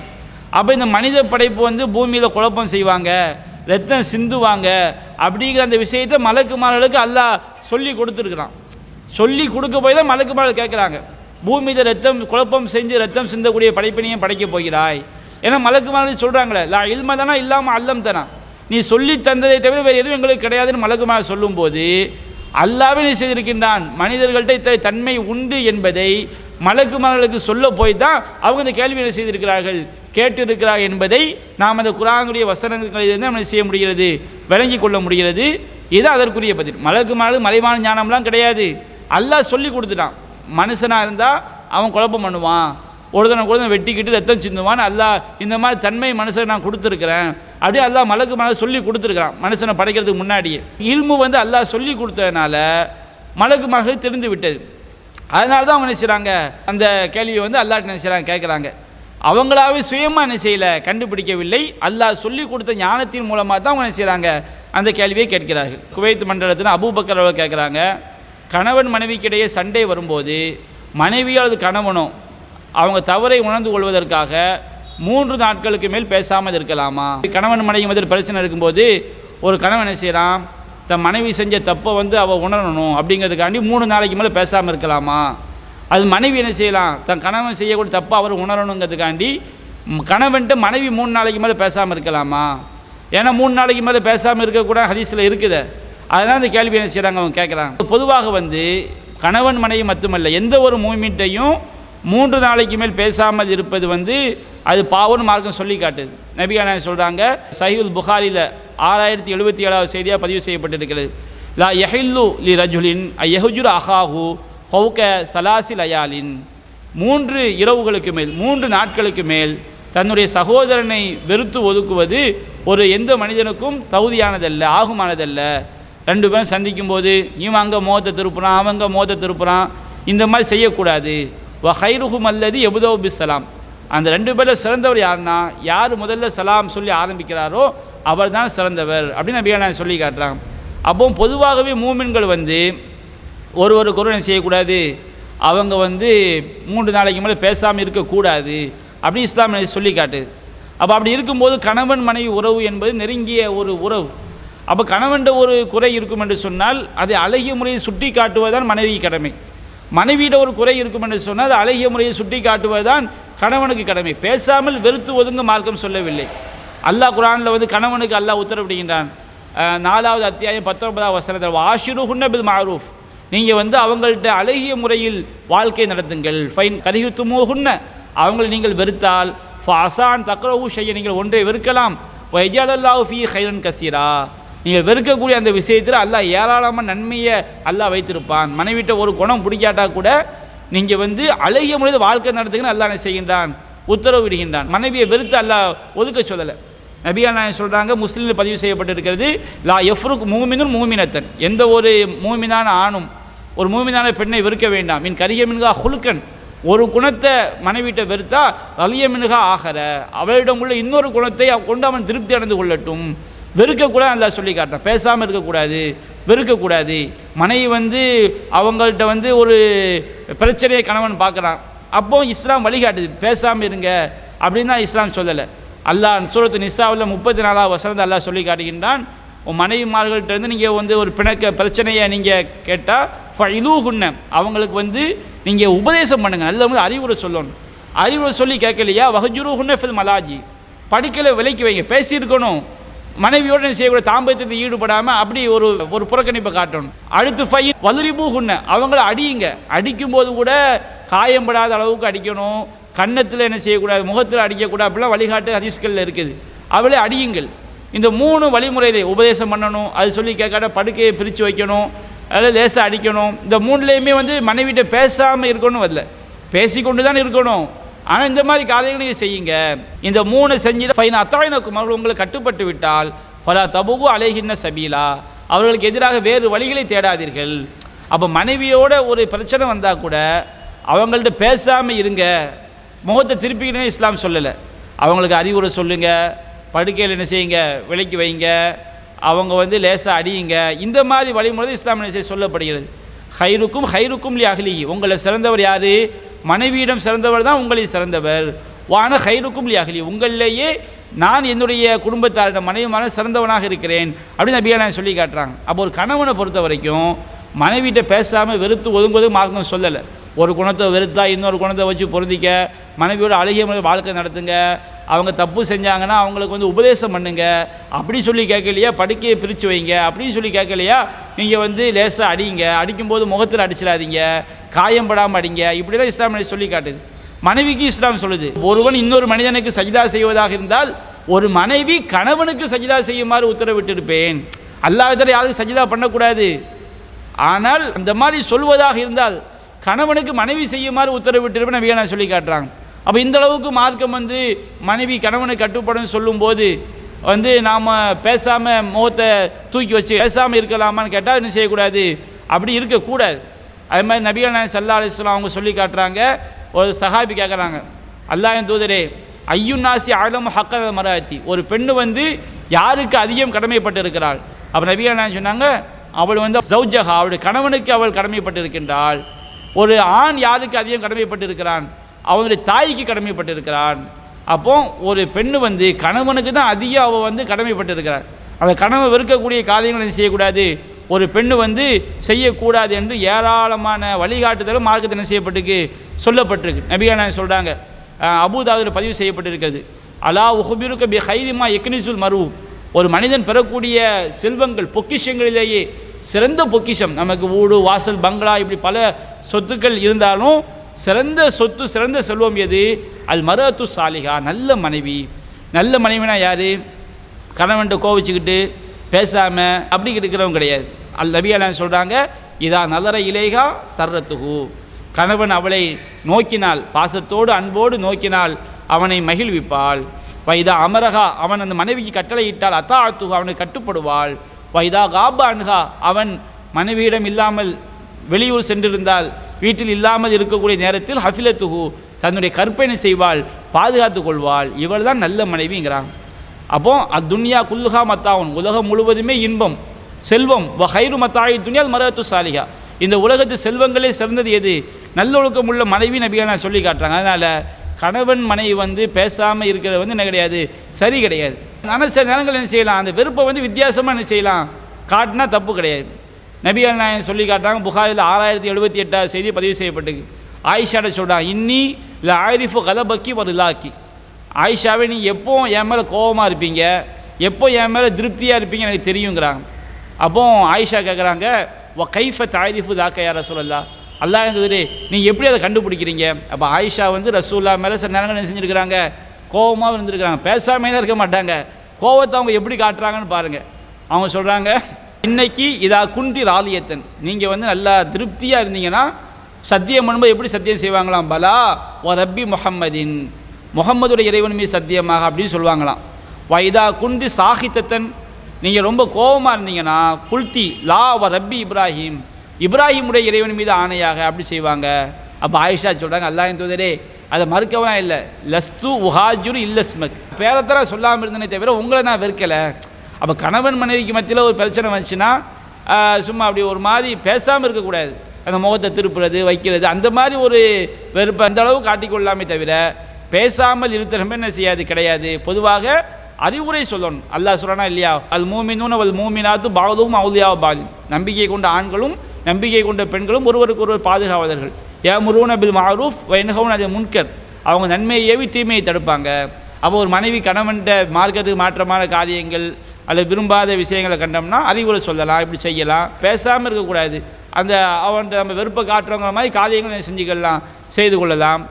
அதுக்கு மார்க்கத்தில் என்ன இருக்குது, அனுமதி இருக்குது. அதே நேரத்தில் தேவையில்லாமல் பேசாமல் இருப்பதோ, கணவனை தேவையில்லாமல் ரொம்ப மார்க்கத்துக்கு எதிரான காரியங்களை செய்வதோ என்ன செய்யக்கூடாது, செய்யக்கூடாது. அது மார்க்க தண்டனை கிடையாது, அனுமதி கிடையாது. எனவே கணவன் மனைவி இருவரும் மார்க்கம் எப்படி வழிகாட்டுகிறதோ, நாம் ஒரு சில விஷயங்கள் சொல்லியிருக்கிறோம். கணவன் மனைவிக்கு ஏராளமான வழிகாட்டுதல்கள் மார்க்கத்தனை செய்த அறிவுரைகள் சொல்லப்பட்டிருக்கிறது. அதை பேணி நடந்தால் இல்லறம் நல்லறமாக ஆகும், குடும்பம் நல்ல குடும்பமாக ஆகும், வாழ்க்கை இனிதாக அமையும். எனவே அதை இரு சாராரும் செய்ய வேண்டும், பேணி நடந்து கொள்ள வேண்டும். வாஹிரு தஅவானா அல்ஹம்துலில்லாஹி ரப்பில் ஆலமீன். அஸ்ஸலாமு அலைக்கும் வரஹ்மத்துல்லாஹி வபரகாத்துஹு.